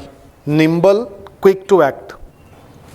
निम्बल, और क्विक टू एक्ट, ठीक है, या अजाइल भी कह सकते हैं। अच्छा, फुर्ती जैसे बोलते हैं ना इंग्लिश में, देखो एक बात समझो आप, फुर्ती और फुर्तीला क्या फ़र्क हुआ दोनों शब्दों में? फुर्ती एक क्वालिटी है और फुर्तीला किसी को आप कहते हैं कि भाई बड़ा फुर्तीला प्लेयर है, तेज़ है एकदम, है ना, तो वो किसी को डिस्क्राइब करा, तो वैसे ही कहते हैं नाउन है एडजेक्टिव है। तो फुर्ती क्या है? नाउन है। फुर्तीला क्या है? एडजेक्टिव है, ठीक है। तो अजाइल से ही क्या बनता है? एजिलिटी। एजिलिटी मतलब फुर्ती और अजाइल मतलब फुर्तीला, ठीक है। तो quick to act, agile, nimble, ये इसी को आप कह सकते हैं थोड़ा तेज है, फास्ट है, मतलब एकदम तेज है, क्विक है ना। Quick, agile, fast. एक्टिव भी बोल सकते हैं, एक्टिव, एकदम एक्टिव। तो ये सारे वर्ड सिनोनिमस हो जाएंगे निम्बल के लिए। क्लियर? अरे क्लियर हो गया? इंपॉर्टेंट वर्ड्स है, याद रखना है थोड़ा। Tardy, torpid, lethargic, indolent, sluggish, slow to act. Nimble means quick to act, तेज तर रहा, थोड़ा फुर्ती में काम करे, निम्बल कहते हैं। अजाइल या फास्ट या एक्टिव। ओके, नेक्स्ट वर्ड देखते हैं जरा, फीबल। फीबल का मतलब होता है कमजोर। Feeble means lacking physical strength, lacking physical strength, शारीरिक रूप से कमजोर, फीबल कहते हैं उसको। तो फीबल है adjective, feeble is an, feeble है एडजेक्टिव, फीबल एडजेक्टिव है ये, फीबल। फीबल का मतलब होता है जब ताकत ना हो, शक्ति ना हो, कमजोर। तो इसको ऐसे भी लिख सकते हैं, lacking physical strength, lacking physical strength. इसी को आप वीक बोलते हैं, कमजोर एक तरह से, ठीक है। फीबल। इनफर्म भी लिखा जाता है कमजोर को, इनफर्म, इनफर्म, वीक के मीनिंग में यूज होता है इनफर्म और वीक। फीबल का मतलब जब आप दिखाते हैं कि शारीरिक रूप से कमजोर होना, लैकिंग फिजिकल स्ट्रेंथ, तो वहां पर फीबल कहते हैं आप। वीक है, इनफर्म है, ठीक है, फीबल वर्ड है, बस इसमें इतना याद रखना है, ठीक है। ये सारे वर्ड्स आपको न्यूज़पेपर रीडिंग करना शुरू करोगे ना, तो आर्टिकल्स में सब वर्ड्स लिखे होते हैं, ठीक है। फीबल गवर्नमेंट का मतलब क्या होगा? सरकार कमजोर है, मतलब उसके पास स्ट्रेंथ नहीं है, मेजॉरिटी नहीं है, कमजोर सरकार है ना। गठबंधन से बन जाती हैं तो कमजोर सरकार, उसको ऐसे यूज होती हैं चीज़ें। Next word is genial. Genial, somebody, किसी व्यक्ति को आप जीनियल कहते हैं, genial, somebody is genial. Genial का मतलब होता है मिलनसार, मिलनसार, ये किसी व्यक्ति के स्वभाव को दिखाता है। कुछ लोग होते हैं ना नेचर में बड़े फ्रेंडली, सबके साथ घुलते मिलते हैं ना, तो उसको आप कहते हैं जीनियल है। Genial means friendly, friendly and good नेचर्ड, good नेचर्ड, friendly and good नेचर्ड, friendly and good नेचर्ड। Somebody genial, जैसे आपका पड़ोसी कैसा जीनियल नेचर है ना, ही जीनियल बाय नेचर, यानी कि वो स्वभाव से कैसा है? मिलनसार है ना। हंसमुख कहते हैं, मिलनसार कहते हैं, जो घुल मिल कर रहे, मिलनसार। तो ये जीनियल का सिनोनिमस बनेगा friendly and good नेचर्ड। Somebody is friendly, आप किसी को जनरली क्या बोलते हैं? फ्रेंडली है, तो बेसिक टर्म है फ्रेंडली, लेकिन उसके लिए आप यूज कर सकते हैं क्या? जीनियल, ठीक है, जो मिलनसार हो, गुड, फ्रेंडली एंड गुड नेचर्ड। अब इसका सिनोनिमस एक दो वर्ड लिख लो, एग्जाम्पल इंपोर्टेंट है। इसी को आप कहते हैं कोई व्यक्ति जेंटल है, genteel, somebody genteel by nature, genteel, मिलनसार, हंसमुख, जॉवियल। इसी को कहा जाता है, बहुत अच्छा वर्ड है, affable. It's a very important word, bar bar exam में आता है। Somebody is affable by nature, gentle, jovial. Jovial मतलब एक तरह से चीयरफुल, खुश मिजाज, हंसमुख, सबके साथ मिलजुल के बात करे, एफेबल। और इसी को आप कहते हैं एमनिएबल।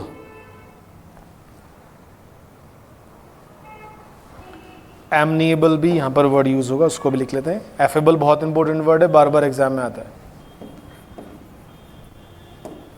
एमनिएबल, मिलनसार, एफेबल, एमनिएबल, जोवियल, जेंटिल, ठीक है। AMNE, एमनिएबल, एमनिएबल, मिलनसार, हंसमुख, खुशमिजाज व्यक्ति, है ना। तो बिहेवियर से कैसा व्यक्ति, उसका नेचर कैसा है, जीनियल है। जीनियल मतलब फ्रेंडली होता है, गुड नेचर्ड होता है। जेंटिल, जोवियल, एफेबल बहुत अच्छा वर्ड है, एफेबल काफ़ी बार बार आता है, जेंटिल वर्ड कई बार एग्जाम में आ चुका है। एमिएबल, मिलनसार है, हंसमुख होता है, ठीक है, खुलकर बात करेगा। तो ये किसी व्यक्ति के नेचर को दिखाने वाला वर्ड है। तो जब आप किसी को फ्रेंडली बोलना चाह सकते हैं तो आप उससे बोल सकते हैं somebody is genial, he is genial, ठीक है। जीनियल मीन्स फ्रेंडली है, गुड नेचर्ड है, ठीक है, हंसमुख है। जेंटिल, जोवियल, एफेबल और भी वर्ड है, अभी ज़्यादा ऐड नहीं करेंगे, यहाँ तक क्लियर है। Next word is cunning. Cunning cunning का मतलब क्या होता है, समबडी इज कनिंग। देख सुना है कभी word cunning means somebody is cunning. हाँ, थोड़ा सा जो धूर्त होता है ना, लोमड़ी क्या होती है, कनिंग। जैसे लोमड़ी कहते हैं, लोमड़ी जैसा आदमी भाई, तो कनिंग मतलब होता है जैसे महाभारत में मामा शकुनी, जिसके दिमाग में हमेशा क्या चलता रहता है, षड्यंत्र और ये सब चीज़ें, छल कपट वाली चीज़ें, तो उसको आप कहते हैं कनिंग है, ठीक है। तो कनिंग का मतलब होता है जो क्या करे, हाँ, कपटी हो, कपट करने वाला, दूसरों की छल करने वाला, ठीक है। तो कनिंग का मतलब हम लोग क्या लिख सकते हैं इसमें, कनिंग मीन्स एक तरह से डिसीटफुल होता है, जो धोखा दे, छल करने वाला, ठीक है। तो इसका सिनोनिमस आप लिख सकते हैं, एक बहुत अच्छा सा वर्ड है, छोटा सा वर्ड है, क्राफ्टी, CRAFTY। क्राफ्टी मतलब चालाक, धूर्त हिंदी में कहते हैं, लिख लोगे धूर्त, क्राफ्टी, कनिंग, यानी कि एक तरह से क्लेवर तो है, बट ये clever in a dishonest way, clever in a dishonest way, मतलब क्लेवर तो है लेकिन थोड़ा बेईमानी। देखो, क्लेवर होना बुरी बात नहीं है। जैसे बीरबल को आप क्या कह सकते हैं, he was clever, but Birbal was not cunning, है ना। तो क्लेवर होना से बुरी बात नहीं है, लेकिन क्लेवर किस तरह से है, डिसऑनेस्ट वे में। डिसऑनेस्ट मतलब गलत तरीके से क्लेवर होना, ठीक है, ताकि दूसरों के साथ आप छल कर रहे हैं, धोखा कर रहे हैं। तो धोखेबाज या छल करने वाला, कपटी, उसको आप कहते हैं somebody is cunning by nature, ठीक है। तो कनिंग मीन्स क्राफ्टी, बहुत अच्छा वर्ड है, छोटा सा शब्द है, बार बार एग्जाम में आता है। क्लेवर इन अ डिसऑनेस्ट वे, इसी को कहते हैं sly, SLY, somebody sly. Sly अच्छा वर्ड है, बहुत छोटा सा शब्द है, स्लाई, इन अ स्लाई वे कहते हैं। तो स्लाई बहुत इंपॉर्टेंट वर्ड है। दूसरा एक हो जाएगा डिसीटफुल, इसको लिखते हैं पहले, फिर मैं बताऊंगा। डिसीटफुल, डिसीटफुल, डिसीटफुल, डिसीट का मतलब भी होता है छल, कपट, धोखा, डिसीट। तो डिसीट से बनता है डिसीटफुल, ठीक है। अच्छा, थोड़ा सा यहां पर देखते हैं, पहले मैं समझाऊंगा। एक और वर्ड लिखेंगे, डिसेप्टिव। डिसेप्टिव का मतलब भी क्या होता है, छल करने वाला, डिसेप्टिव बाय नेचर। ये क्या लिख दिया मैंने, रुको रुको रुको, स्पेलिंग सही करो। Deceptive, DECEPTIVE, deceptive. डिसेप्टिव मतलब जो धोखा करे, छल करे। तो डिसेप्टिव, डिसीटफुल, स्लाई, क्राफ्टी और कनिंग। क्लियर? अच्छा, एक वर्ड और लिख लो, फिर मैं इसको समझाऊंगा। वाइली, वाइली, वाइली को समझेंगे। अब इसको थोड़ा समझ लो पहले, क्योंकि समझने वाला वर्ड है। देखो, ये जो वर्ड आपने वाइली लिखा है ना, इस वाइल को समझो पहले। ये जो वाइल है ना, वाइल, इस वाइल को समझ लो पहले। इस वाइल का मतलब होता है छल, इसको साइड में लिख लो कहीं, छल। वाइल का मतलब, वाइल इज नाउन, और इसका मतलब होता है छल या कपट, जिसको कहते हैं ना आप, छल या कपट, ये वाइल होता है, ये नाउन है, ठीक है। वाइल, वाइल से क्या बन गया, somebody is wily, ठीक है, somebody is wily, वाइल से बना एडजेक्टिव वाइली। उसी तरह से डिसीट का मतलब भी होता है छल या कपट, धोखा, डिसीट। तो डिसीट से बन गया, यहां पर आप देखोगे डिसीट फुल, ठीक है, समझना थोड़ा सा। डिसेप्शन का मतलब भी होता है छल, डिसेप्शन, छल या धोखा, डिसेप्शन, सी डिसेप्शन। तो वाइल, डिसीट और डिसेप्शन, इन सब का एक ही मतलब होता है छल या कपट, ठीक है। तो वाइल से बना वाइली, somebody is वाइली, कहते हैं ना थोड़ा होशियार रहना उससे, ही इज वाइली, ठीक है। तो वाइली डिसेप्टिव बाय नेचर है ना, थोड़ा सा दिमाग में षड्यंत्र चलता रहे। शाइली डिसीटफुल, डिसीट से बना डिसीटफुल, वाइल से बना वाइली, डिसेप्शन से बना डिसेप्टिव, ठीक है। कनिंग एक अच्छा सा वर्ड है, छोटा सा वर्ड है, छोटे छोटे एग्जाम्स में आता रहता है, कनिंग और क्राफ्टी। तो क्लेवर इन अ डिसऑनेस्ट वे, जो क्लेवर हो एक डिसऑनेस्ट वे में, तो उसको आप कहते हैं somebody is cunning, ठीक है। अच्छा वर्ड है एग्जाम के लिए भी, नॉलेज के लिए भी। चलो आगे बढ़ते हैं। Next word is impeccable. Impeccable, बस 2-3 वर्ड और, ज्यादा नहीं करते हैं, 2-3 वर्ड और कर लो। इम्पैकेबल, इम्पैकेबल को समझना है पहले, अच्छा वर्ड है इम्पैकेबल। देखो इम्पैकेबल का मतलब होता है जिसमें कोई कमी ना हो, परफेक्ट के मीनिंग में यूज होता है, एडजेक्टिव है ये। ABLE का मतलब होता है एडजेक्टिव, ठीक है। अगर किसी भी शब्द के लास्ट में ABLE होगा तो आपको याद रखना है कि वो एडजेक्टिव है। अभी समझना, कल इसको वर्ड्स को अच्छे से पढ़ेंगे हम लोग। इम्पैकेबल का मतलब होता है परफेक्ट, मतलब जिसमें कोई कमी या त्रुटि ना हो। क्लियर? अगर आपको कहना है कि यार परफेक्ट, एकदम परफेक्ट मतलब इम्पैकेबल, ठीक है। तो इम्पैकेबल का मतलब होता है परफेक्ट। परफेक्ट, ये इसी को आप कह सकते हैं फॉल्टलेस।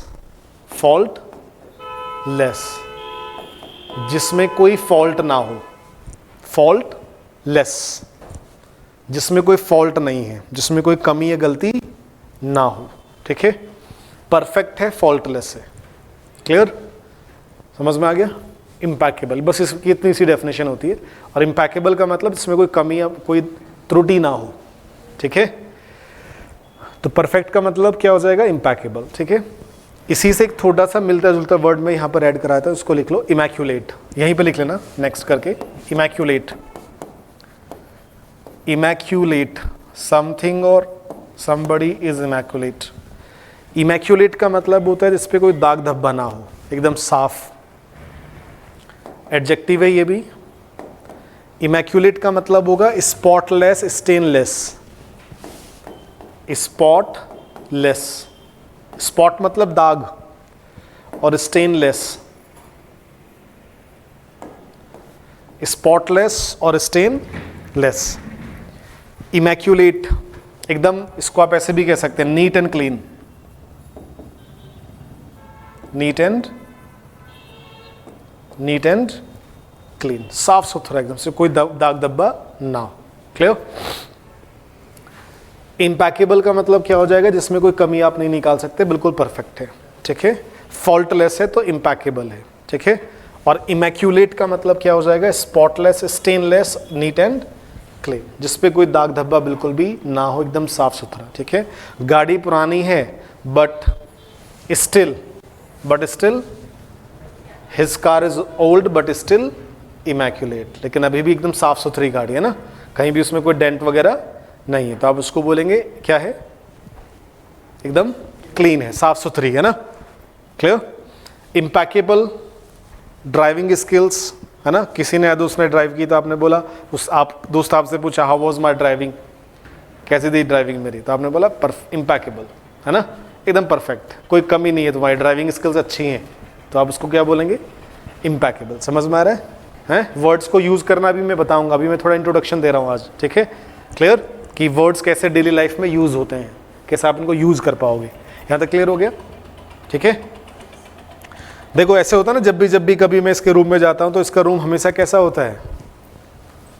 इमैक्यूलेट कंडीशन में होता है, मतलब एकदम साफ सुथरा, एकदम व्यवस्थित। तो आप उसको कहते हैं, मतलब somebody keeps his room immaculate, वो अपने कमरे को कैसा रखता है? हमेशा साफ सुथरा रखता है, एकदम साफ सुथरा, दाग धब्बे से साफ। क्लियर? ओके, नेक्स्ट वर्ड पर आते हैं जरा।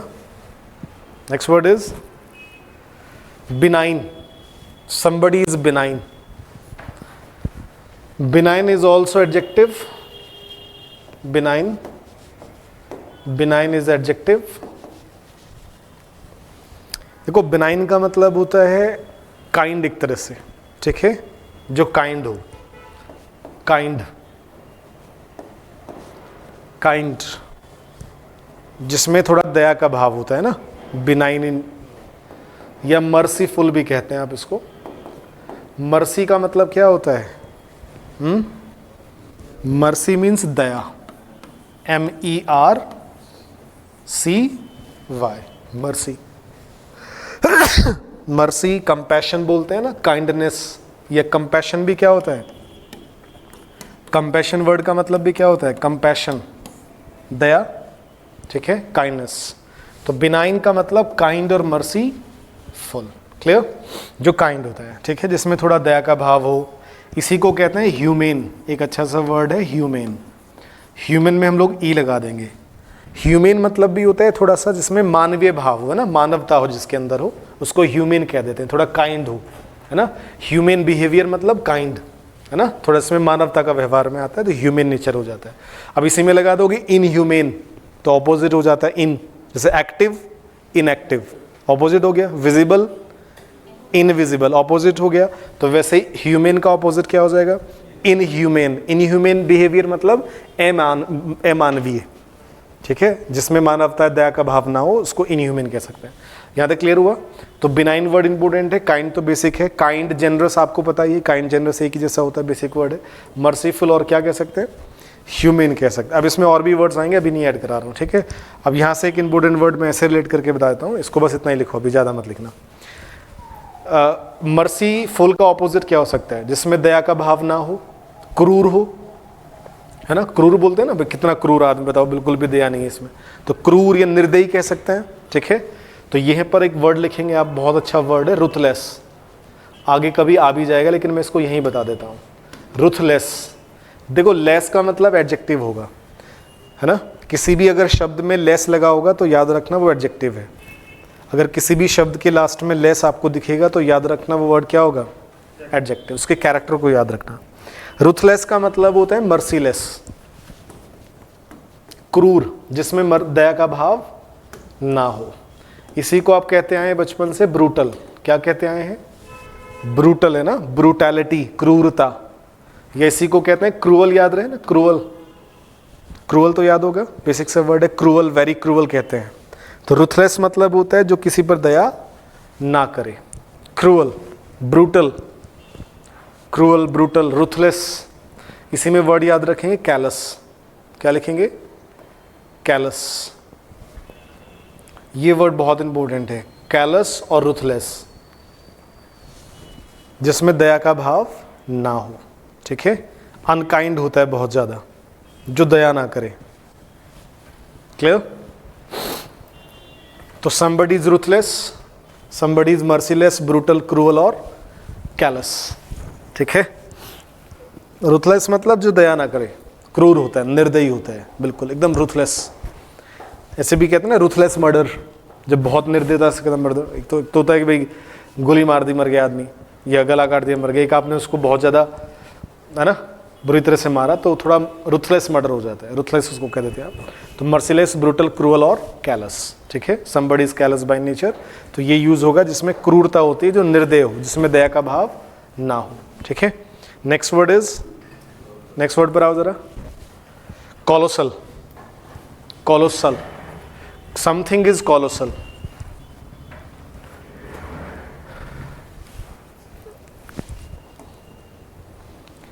कॉलोसल का मतलब होता है वेरी बिग इन साइज और शेप, विशाल, साइज और शेप में बड़ा बड़ा होता है, तो इसको आप कह सकते हैं कॉलोसल।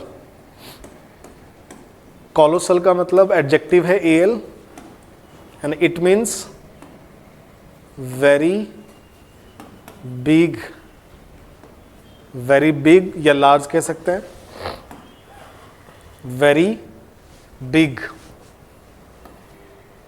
इन साइज और शेप, इन साइज और शेप।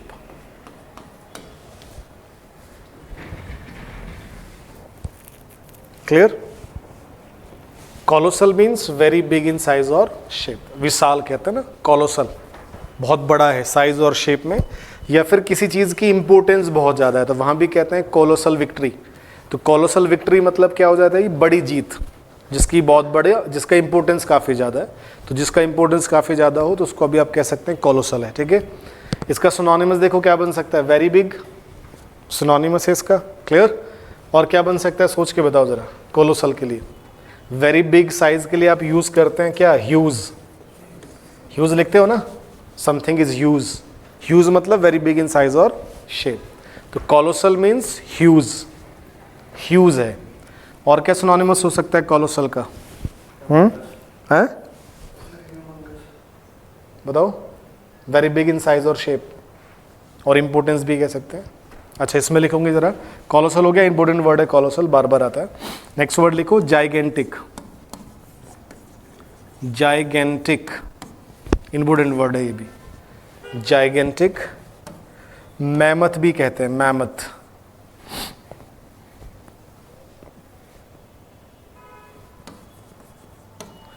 मैमथ, मैमथ में शायद डबल एम लिख लेना, स्पेलिंग सही कर लेना। मैमथ, मैमथ का मतलब भी होता है बड़ा हो साइज में, जो मैमथ इन साइज।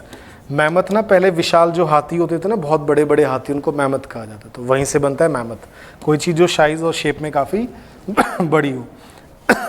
इसको आप टाइटैनिक भी कह सकते हैं। जैसे टाइटैनिक बड़ा था ना साइज में, वेरी बिग इन साइज और शेप, तो उसको आप टाइटैनिक भी बोल सकते हैं। टाइटैनिक भी लिखा जाता है बड़े के से, Titanic, mammoth, gigantic, huge. Gigantic, huge. देखो जाइगेंटिक को थोड़ा ऐसे याद रखना, जायंट होता है ना, जायंट। जायंट किसको कहते हैं? कोई व्यक्ति जो बहुत लंबा, जैसे दिखाते थे ना मूवीज में, जायंट बहुत लंबा चौड़ा, हाइट बहुत ज़्यादा होती थी, 8-8, 10-10 फीट, तो उनको जायंट कहते थे। तो जायंट से ही थोड़ा सा बन जाता है क्या? जाइगेंटिक। थोड़ा ऐसे याद रखना ना, टाइटैनिक, मैमथ, ह्यूज और कोलोसल। यहाँ पर दो वर्ड इंपॉर्टेंट है, एक तो कोलोसल और एक जाइगेंटिक। वेरी बिग और ह्यूज सबको याद होता है, टाइटैनिक वैसे ही अंडरस्टूड है, मैमथ भी सबको याद होता है। ठीक है, इसको टावरिंग भी लिख देते हैं कई बार। टावरिंग मतलब टावर जैसा। बस इतना ही लिख लो, अभी ज़्यादा नहीं। टावरिंग मतलब टावर जैसा। टावरिंग विक्ट्री मतलब बड़ी जीत, बड़ी जीत है जिसका इंपोर्टेंस, साइज, शेप काफ़ी बड़ा है, ऐसे कह सकते हैं। Okay, next word is, next क्या है? एफ्लुएंट। शब्दों को धीरे धीरे याद करना ना आपको, क्योंकि इस तरह की इंग्लिश पढ़ी नहीं है आपने, तो धीरे धीरे हैबिचुअल हो जाओगे। शब्दों को पढ़ते रहो। ना करने से करना बेहतर है। ठीक है, एक चीज़ याद रखना, ना करने से करना हमेशा बेहतर है। एफ्लुएंट का मतलब क्या होता है? रिच, अमीर का सिनोनिमस है ये। एफ्लुएंट का मतलब होता है very rich. Very rich adjective है ये। और प्रॉस्परस, अमीर और समृद्ध है। एफ्लुएंट मीन्स वेरी रिच और प्रॉस्परस। एफ्लुएंट फैमिली का मतलब क्या होगा? अमीर परिवार है, समृद्ध परिवार है मतलब, तो उसको आप एफ्लुएंट कहते हैं। तो एफ्लुएंट मीन्स वेरी रिच और प्रॉस्परस। ठीक है, एफ्लुएंट कंट्री का मतलब क्या होगा? रिच कंट्रीज होते हैं, डेवलप कंट्रीज, एफ्लुएंट कंट्रीज आप बोलते हैं। तो एफ्लुएंट मतलब जो रिच है, प्रॉस्परस है।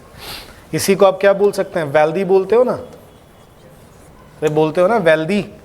वेल्थ मतलब अमीर, पैसा, अमीरी, वेल्थ उसको कहते हैं। तो वेल्थ से बनेगा वेल्दी। प्रॉस्परस और रिच, ये तो कॉमन वर्ड है तीनों ही, wealthy, prosperous, rich. Affluent important हो गया, क्लियर। इसी में एक वर्ड हम लोग लिखेंगे, well to do. Well to do use होता है किसके मीनिंग में? अमीर के मीनिंग में, और इसी को कहते हैं वेल ऑफ। ऑप्यूलेंट भी लिख सकते हैं आप। ऑप्यूलेंट का मतलब भी होता है जहां पर लग्जरी फील हो, आपको अमीरी महसूस होती है, ऑप्यूलेंट कहते हैं। बड़ा कॉमन सा वर्ड है अमीर गरीब, और बार बार एग्जाम्स में आता है ये। एफ्लुएंट मीन्स वेरी रिच और प्रॉस्परस।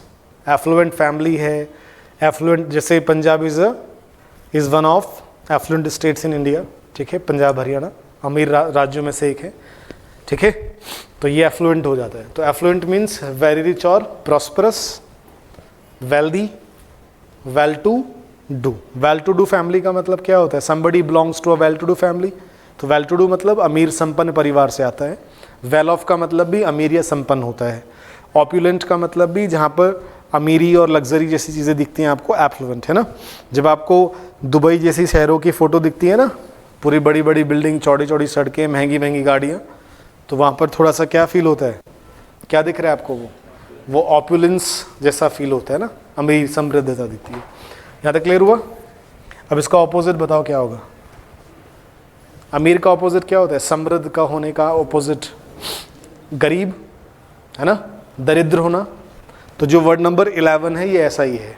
पेन्यूरियस में लिखेंगे वर्ड नंबर 11, पेन्यूरियस, OUS एडजेक्टिव है ना, OUS, और इसका मतलब होता है very poor, extremely poor.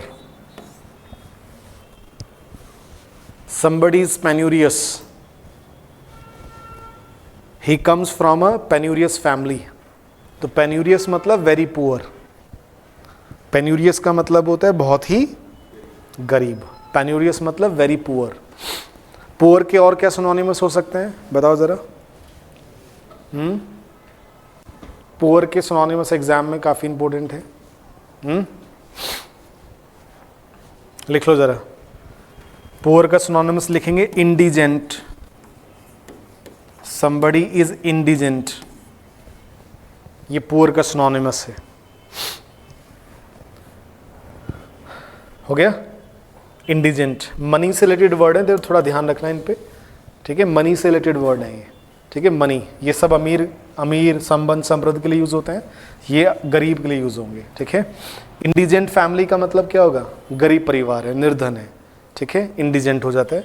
Very poor, या आप इसको क्या कहते हैं? पेन्यूरियस बोलते हैं, ठीक है। इसी में एक वर्ड होता है डेस्टिट्यूट, डेस्टिट्यूट गरीब है, जिसके पास संसाधन नहीं होते हैं, डेस्टिट्यूट होता है। एक वर्ड होता है इम्पॉवरिस्ड,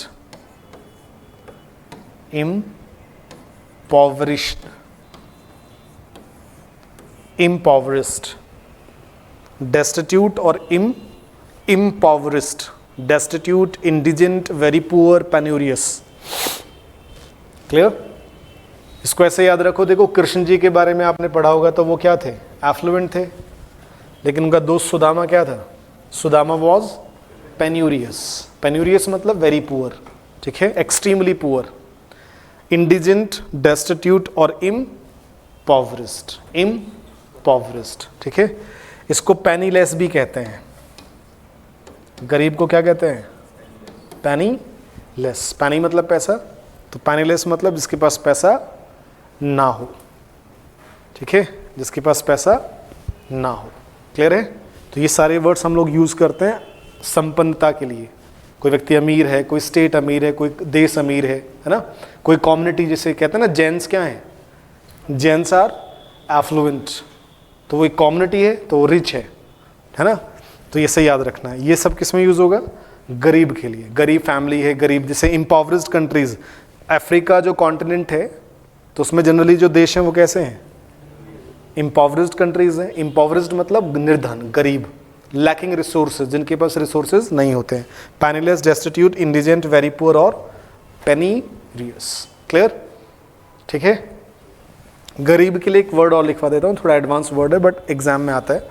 इम्पेक्यूनियस, इम्पेक्यूनियस। जो एग्जाम्स की बच्चे तैयारी करते हैं ना, इन सारे वर्ड्सों को याद कर लेते हैं, आपको भी याद हो जाएंगे, टेंशन नहीं लेना, धीरे धीरे। इम्पेक्यूनियस,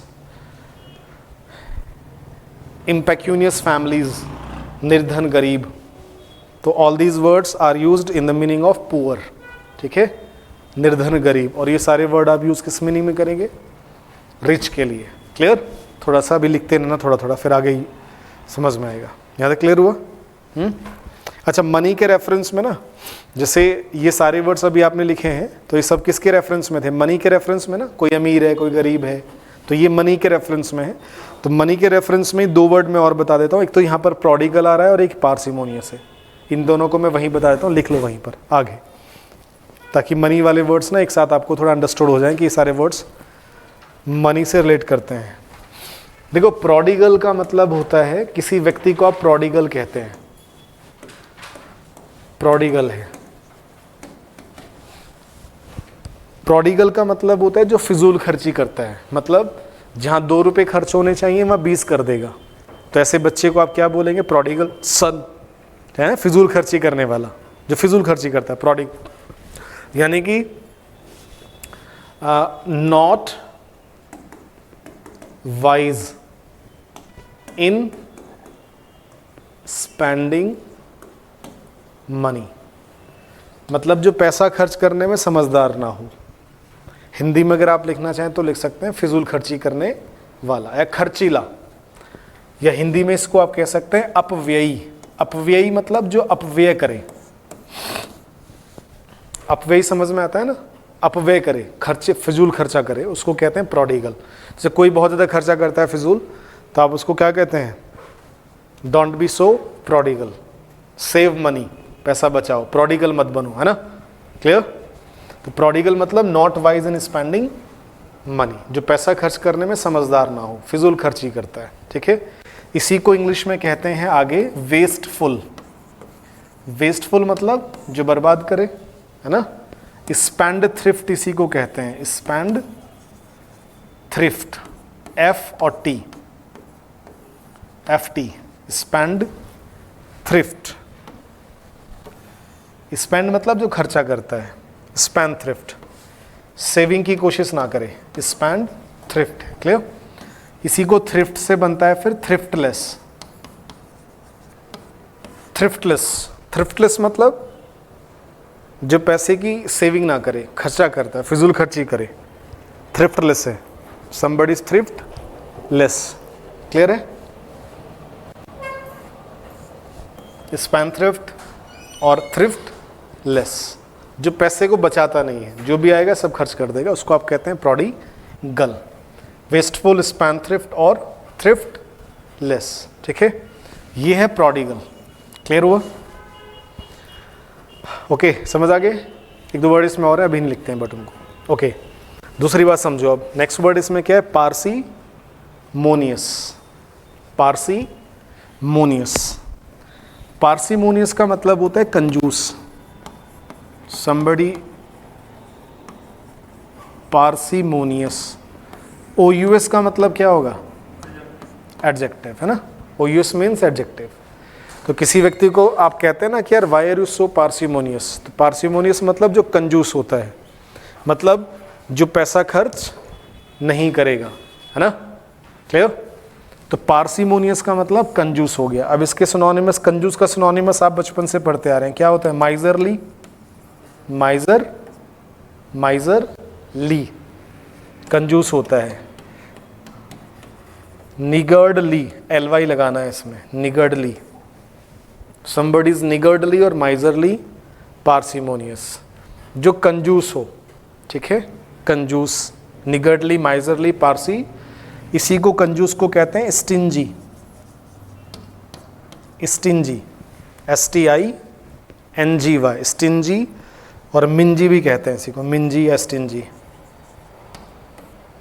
ये कंजूस में शब्द यूज आप कर सकते हैं कंजूस के लिए। ठीक है, हो गया? कंजूस के लिए आप ये भी कहते हैं, देखो, टाइट फिस्टेड। टाइट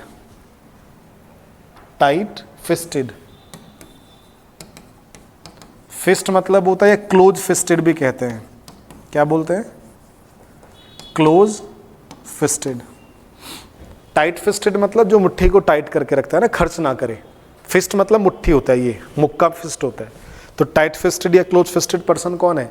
जो कंजूस होता है, खर्च ना करे, यानी कि not willing in spending money, जो पैसा खर्चे का नहीं होता है, तो उसको कहते हैं parsimonious, stingy, mingy, niggardly, miserly, close fisted और टाइट फिस्टेड। पैनी पिंचिंग भी कह देते हैं मजाक मजाक में, पैनी मतलब पैसा, और पिंच मतलब जो पिंच करके रखे, ऐसे बंद करके रखे पैसे को, ऐसे बंद करके रखे, खर्च नहीं करेगा। पैनी pinching person, close fisted person.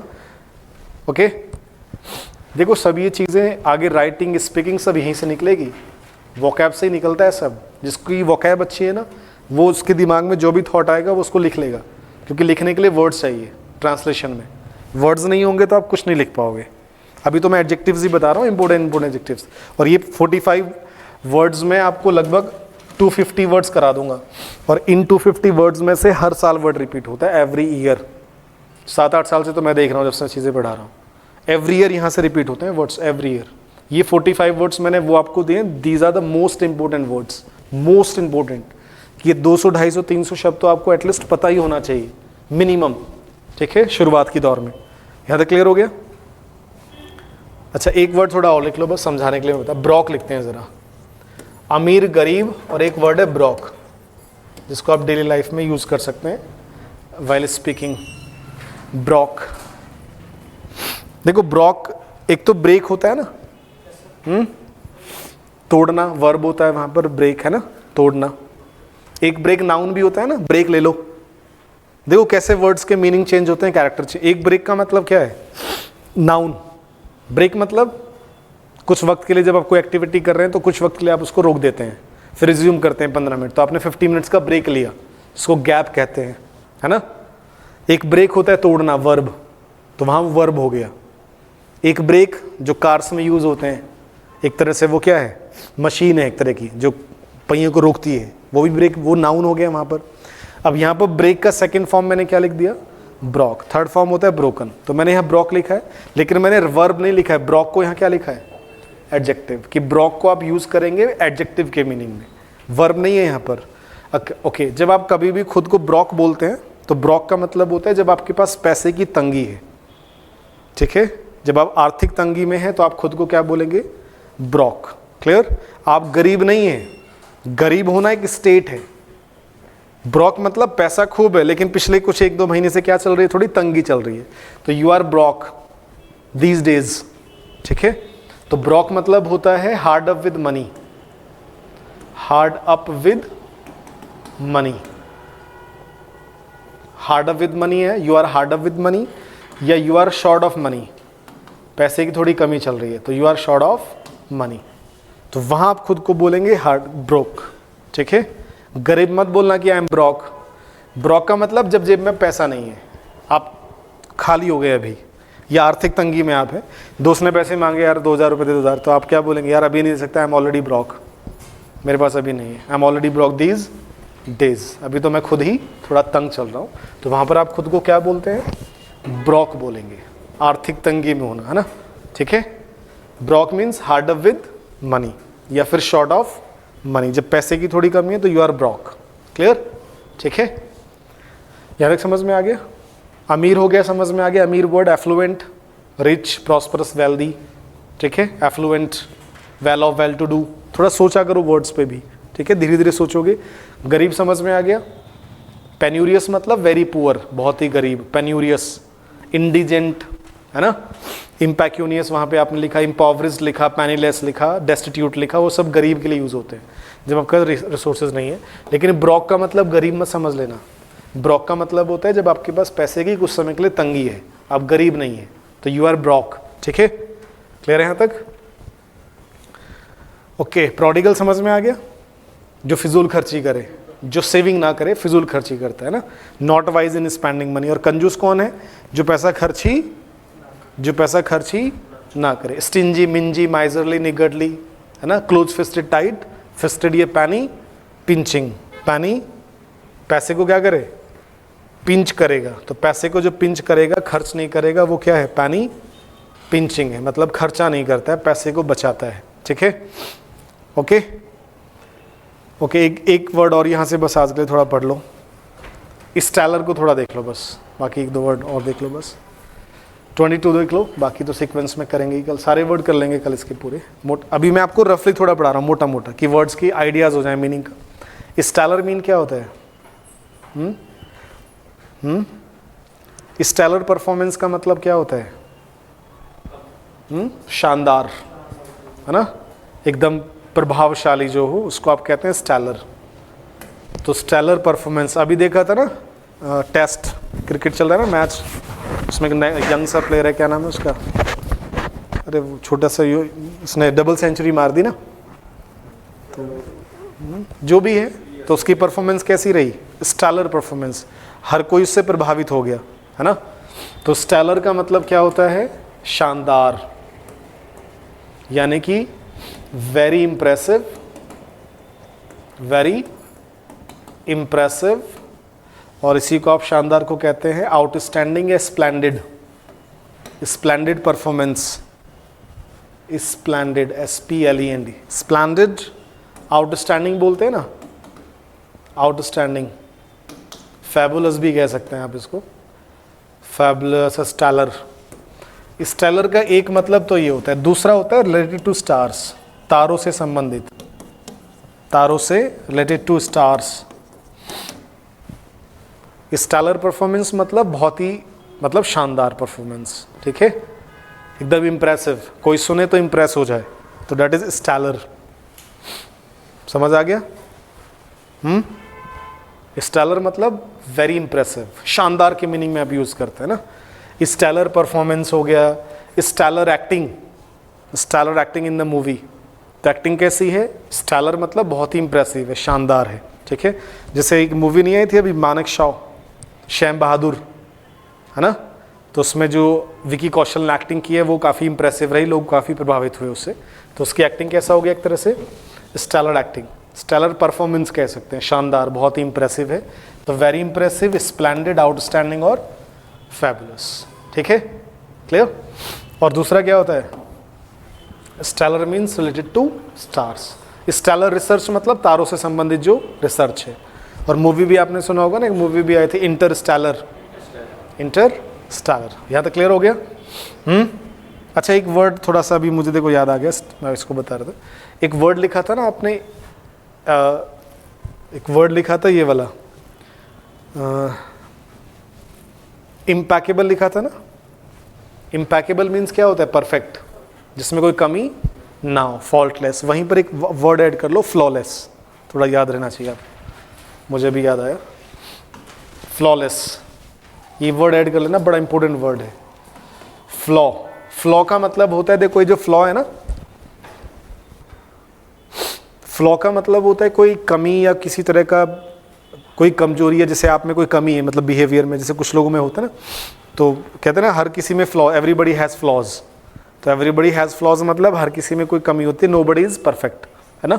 तो फ्लॉ का मतलब यहाँ से जब लगा दोगे लेस, तो क्या हो जाएगा, जिसमें कोई कमी ना हो, जिसमें कोई कमी आप नहीं निकाल सकते, तो उसको आप कहते हैं फ्लॉलेस, फॉल्टलेस, इम्पैकेबल। तो फ्लॉलेस एक्टिंग कैसी हो जाएगी, flawless acting by Vicky Kaushal in the movie. तो फ्लॉलेस एक्टिंग मतलब एकदम परफेक्ट एक्टिंग की है, कैरेक्टर को बहुत अच्छे से उसने निभाया है, शानदार एक्टिंग करी है, फ्लॉलेस, है ना। किसी की परफॉर्मेंस को आपने देखा, फ्लॉलेस परफॉर्मेंस, तो फ्लॉलेस मतलब जिसमें आप कोई कमी नहीं निकाल सकते, ठीक है। तो फ्लॉ का मतलब होता है किसी भी तरह की कोई कमी, क्लियर, ठीक है। जैसे कुछ लोग कहते हैं ना, हाँ मुझे पता है मुझ में कमियां हैं, तो आप इसको कैसे बोलोगे इंग्लिश में, हाँ मुझे पता है, मैं स्वीकारता हूं कि मुझ में कमियां हैं, सब में होती हैं, ऐसे बोलते हैं ना इंग्लिश में। तो क्या बोलोगे इसको इंग्लिश में, कैसे ट्रांसलेट कर लोगे, या I accept, I know, I have flaws, I have flaws, everybody has flaws, you have flaws, I have flaws, everybody has flaws, ठीक है। I am not flawless, I have flaws, है ना। मैं परफेक्ट नहीं हूँ, तो परफेक्ट के बिना लोग, देखो जब आप थोड़ा सा न्यूज़पेपर रीडिंग करोगे, तब एंकर्स बोलते हैं ना, डिबेट होती है अच्छे अच्छे चैनल पे, जब लोग इंग्लिश में डिबेट करते हैं ना, तो वहाँ पर इस तरह के वर्ड्स यूज़ करते हैं। जैसे लोग कहते हैं ना कि सरकार जब आती है तो सब सरकार में कमी है, ऐसी कोई सरकार नहीं है जिसमें कमी नहीं है ना। सरकार होती है तो कमियां तो होती हैं, कुछ में ज़्यादा, कुछ में कमी, है ना। तो उससे कहता है, फिर वो सेंटेंस बोलेगा, नो गवर्नमेंट इज़ फ्लॉलेस, हर सरकार में कमियां आती हैं, इसमें भी हैं, लेकिन अच्छाइयाँ ज़्यादा हैं, ऐसे बोलते हैं फिर, है ना। तो एवरीबडी इज़ फ्लॉलेस मतलब nobody is flawless, everybody has flaws, ठीक है, याद हो जाएगा वर्ड, क्लियर, ओके। कितने वर्ड्स हो गए अभी तक, लगभग 10, 12, 13 वर्ड हो गए, 14, 15, कितने हो गए? प्रोडिगल वगैरह भी हो गया था ना, 16 वर्ड्स हमने कर लिए। एफ्लुएंट हो गया, पेन्यूरियस तक तो कर ही लिया था ना, यहाँ तक तो 2 वर्ड इधर से कर लिए थे, 1 वर्ड फिर स्टैलर कर लिया, ठीक है। चलो मीगर और ये कर लो, बस ये 2-3 वर्ड और कर लो। मीगर पर आते हैं। मीगर, मीगर मतलब होता है बहुत कम, थोड़ा सा, मीगर। मीगर अमाउंट का मतलब क्या होगा? Meagre amount, meagre funds. Meagre मतलब बहुत कम, तुच्छ, ना के बराबर। मीगर एडजेक्टिव है। मीगर मीन्स होता है not sufficient, not sufficient.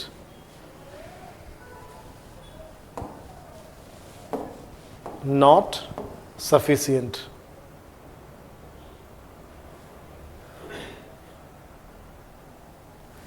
Not sufficient, ये इसी को आप कह सकते हैं ना के, क्या कह सकते हैं? ना के बराबर। ना के बराबर का मतलब क्या हो जाएगा? Very little. क्या हो जाएगा भाई? Very little. वेरी लिटिल मतलब बहुत थोड़ा सा, ठीक है। बहुत थोड़ा सा मतलब इतना कम कि उससे आपकी ज़रूरतें पूरी नहीं हो सकती, ठीक है। मीगर, मीगर अमाउंट कितना अमाउंट होगा? मीगर अमाउंट बहुत कम, ना के बराबर। इनसफिशिएंट है मतलब। मीगर पॉकेट मनी का मतलब क्या हो जाएगा? मीगर पॉकेट पॉकेट मनी कितनी मिलती है? Meagre. I get meagre pocket money. Meagre pocket money मतलब वेरी लिटिल और नॉट, ना के बराबर, मतलब ज़रूरतें भी पूरी ना, उसको कहते हैं मीगर। तो मीगर यूज़ होता है जहाँ पर आप अमाउंट की बात करते हैं, अमाउंट बहुत कम पैसा है ना, फंड्स की बात करते हैं, वहाँ पर आप यूज़ करेंगे क्या? वहाँ पर यूज़ करेंगे meagre. Not sufficient, very little. Clear? यहाँ तक क्लियर हो गया? इसी को कहते हैं इंग्लिश में पॉल्ट्री, याद रखना। पॉल्ट्री अमाउंट का मतलब होता है तुच्छ सा, थोड़ा सा, बहुत, ना के बराबर। पॉल्ट्री अमाउंट, पॉल्ट्री फंड्स, ठीक है। पॉल्ट्री का मतलब भी बहुत थोड़ा सा या ना के बराबर होता है। मीगर याद रहेगा ना? मीगर मतलब बहुत थोड़ा सा, ना के बराबर। मीगर पॉल्ट्री है। Very little, not sufficient. Clear? चलो चलो, थक गए क्या? छोड़ देते हैं, चलो फ्री। एक बार रफली रिवाइज करके देखो, 1 मिनट बस, कॉपी बंद कर लो, रफली रिवाइज करके देखो शब्दों को, ऐसे सोच के देखना। डिलीजेंट थोड़ा सा देखो, जब शब्दों को याद करो ना, तो मैं आपको तरीका बताता हूँ कैसे पढ़ा जाता है वर्ड्स को। 1-2 बार इनको रीडिंग करो वर्ड्स के साथ, फिर करना कुछ नहीं, शीट उठाओ, ऐसे रिवीजन करना शुरू करो, मोटी मोटी बातें। पहले मोटी मोटे वर्ड्स तो याद रहे ना, धीरे धीरे याद होंगे। डिलीजेंट मतलब हार्ड वर्किंग, जो दिल से मेहनत करे, मेहनती हो, परिश्रमी हो, बस ऐसे याद रखो अभी। डिलीजेंट, हार्ड वर्किंग सिनोनिमस है इसका। लेबोरियस, जो लेबर करे। असिडुअस, सेजुलस। पेन्स टेकिंग मतलब जो तकलीफ उठाए, मेहनत करे, पेन्स, संघर्ष करता है, उसको कहते हैं। इसका ऑपोजिट क्या होता है? स्लगिश, लेजी, सुस्त, आलसी, मेहनती का, है ना। स्प्यूरियस क्या है?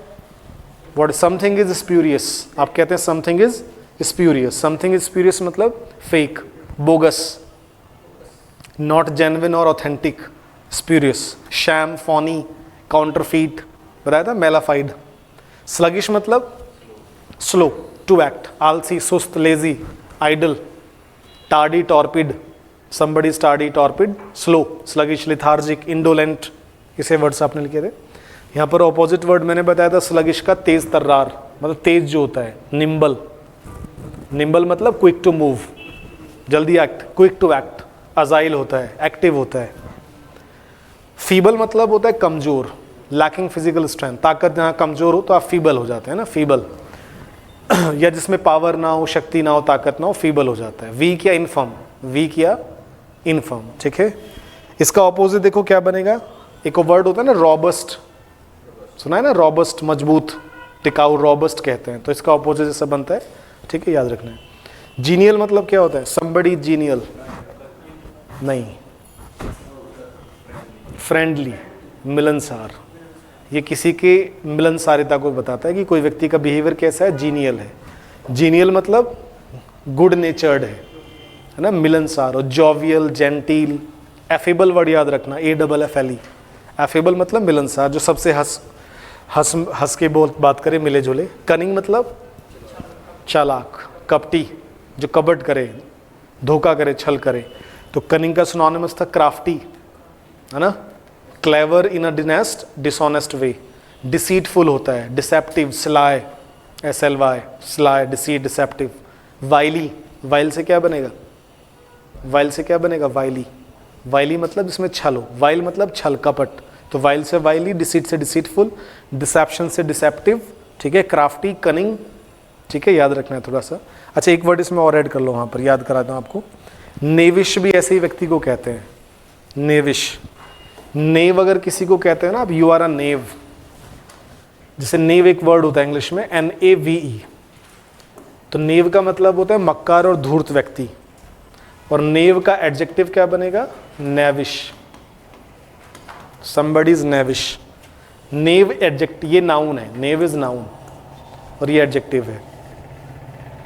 जब आप नेव बोलते हैं तो आप किसी व्यक्ति को मक्कार, झूठा बोल रहे हैं, you are a naive.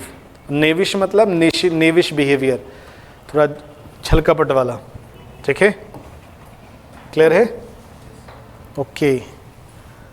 Next word is impeccable. Impeccable means perfect, faultless, flawless, जिसमें कोई कमी ना हो, इम्पैकेबल एकदम। इसी से पास मैंने वर्ड लिखवाया था इमैक्यूलेट। इमैक्यूलेट मतलब जिस पे कोई दाग धब्बा ना हो, साफ सुथरा एकदम, है ना, neat and clean, spotless, stainless, दाग धब्बा साफ सुथरा एकदम, ठीक है। Benign means kind, generous, merciful, जिसमें दया का भाव हो, ह्यूमेन होता है, जो दया करे। बिनाइन का ऑपोजिट मैंने अभी बताया था आपको, रुथलेस। रुथलेस मतलब क्रूर, क्रूअल, ब्रूटल, मर्सीलेस, है ना, जो दया ना करे, callous. Next word is colossal. का मतलब बताया था अभी, वेरी लार्ज इन और बिग इन साइज और शेप। ह्यूज, ह्यूज कहते हैं ना, clear. Gigantic, mammoth, towering, towering, gigantic, titanic, big in size और shape. Affluent means rich, wealthy, prosperous, है ना, well to do, well off, opulent. ऐसे याद होंगे धीरे धीरे ही, और कोई इसमें कोई कहानी नहीं है कि कोई जादू नहीं है। पेन्यूरियस मतलब वेरी पुअर, गरीब, निर्धन। डेस्टिट्यूट, इंडिजेंट, इम्पॉवरिश, लिखा था ना, इम्पॉवरिज्ड। इम्पेक्यूनियस, वेरी पुअर। मीगर मीन्स क्या होता है, very little in quantity, very little in quantity. Insufficient, बहुत कम, ना के बराबर। पोल्ट्री कहते हैं, ये अमाउंट और फंड्स वगैरह में यूज होता है, पोल्ट्री या मीगर। ओके, यहाँ पर फिर एक वर्ड हमने नीचे पढ़ा था, स्टैलर मीन्स शानदार, आउटस्टैंडिंग, है ना, आउटस्टैंडिंग, एकदम splendid, very impressive. Prodigal means prodigal, prodigal person, why are you so prodigal, क्यों नहीं इतना पैसा क्यों खर्च करते रहते हो हमेशा, खर्चीला, जो पैसा बचाए ना, प्रोडिगल, ठीक है। प्रोडिगल सन, प्रोडिगल चाइल्ड ऐसे बोलते हैं। तो प्रोडिगल मतलब खर्चीला। स्पेंड, थ्रिफ्ट, वेस्टफुल जो होता है। अच्छा, इसमें एक वर्ड ऐड कर लो, भूल गया शायद मैं, एक्स्ट्रावेगेंट भी ऐड कर लेना। प्रोडिगल में ही वर्ड ऐड करो, एक्स्ट्रावेगेंट, एक्स्ट्रावेगेंट। एक्स्ट्रावेगेंट का मतलब भी फिजूल खर्ची करने वाला। somebody is extravagant। एक्स्ट्रावेगेंट मतलब जो फिजूल खर्ची करे, पैसे को खर्च करता है, बचाता नहीं है ना, उसको आप कहते हैं एक्स्ट्रावेगेंट। वेस्टफुल होता है, स्पेंड, थ्रिफ्ट है ये, ठीक है। थ्रिफ्ट लेस होता है, थ्रिफ्ट लेस, ठीक है, जो बचाए ना, बचत ना करे। अच्छा, इसमें मैंने एक कंजूस का वर्ड आपको बताया था ना। कंजूस क्या होता है, parsimonious, stingy, mingy, miserly, niggardly, close fisted, tight fisted, penny pinching, पैसे को जो बचाए ना, कंजूस हो, खर्च ना करे, क्लियर। पैनी पिंचिंग याद रखना है। ब्रॉक अभी मैंने पढ़ाया था, ब्रॉक का मतलब क्या होता है, somebody is ब्रॉक। आप खुद को बोलते हैं Brock these days. Brock means hard up with money, जब आप पैसे से थोड़े से क्या हैं, तंग हैं, मतलब गरीब नहीं है, you are hard up with money, you are short of money, तो आप खुद को बोलेंगे हार्ड अप, क्लियर, ठीक है, समझ आ गया। कल ये कुछ वर्ड्स मैं और कराऊंगा थोड़े से, 5 to 8 वर्ड्स डेली, और थोड़ा सा हम लोग फिर ग्रामर के बेसिक से शुरू करेंगे। क्लियर? और देखो पहले क्लास आपका वही जो चल रहा है 1-1.5 घंटे वही पढ़ेंगे अभी, जीएस में जो चल रहा था उससे आप बोर से हो जाते हो ना थोड़े से, तो और बाद में फिर लगभग 45-50 मिनट्स की क्लास 5 मिनट का ब्रेक करके इंग्लिश डेली करेंगे अभी। ठीक है? क्लियर? देखो आदत डालो थोड़ा चीज़ों को डाइवर्सिफाई करने की अब। ठीक है? अगले 6 महीने यहाँ से आप डाइवर्सिफाई करके पढ़ो चीज़ों को, अब रूटीन नहीं बनाना है अभी। ठीक है? ये शीट लेकर आनी है आपको कल भी, जब तक पूरी नहीं होगी तब तक इसको लेके आना है साथ में।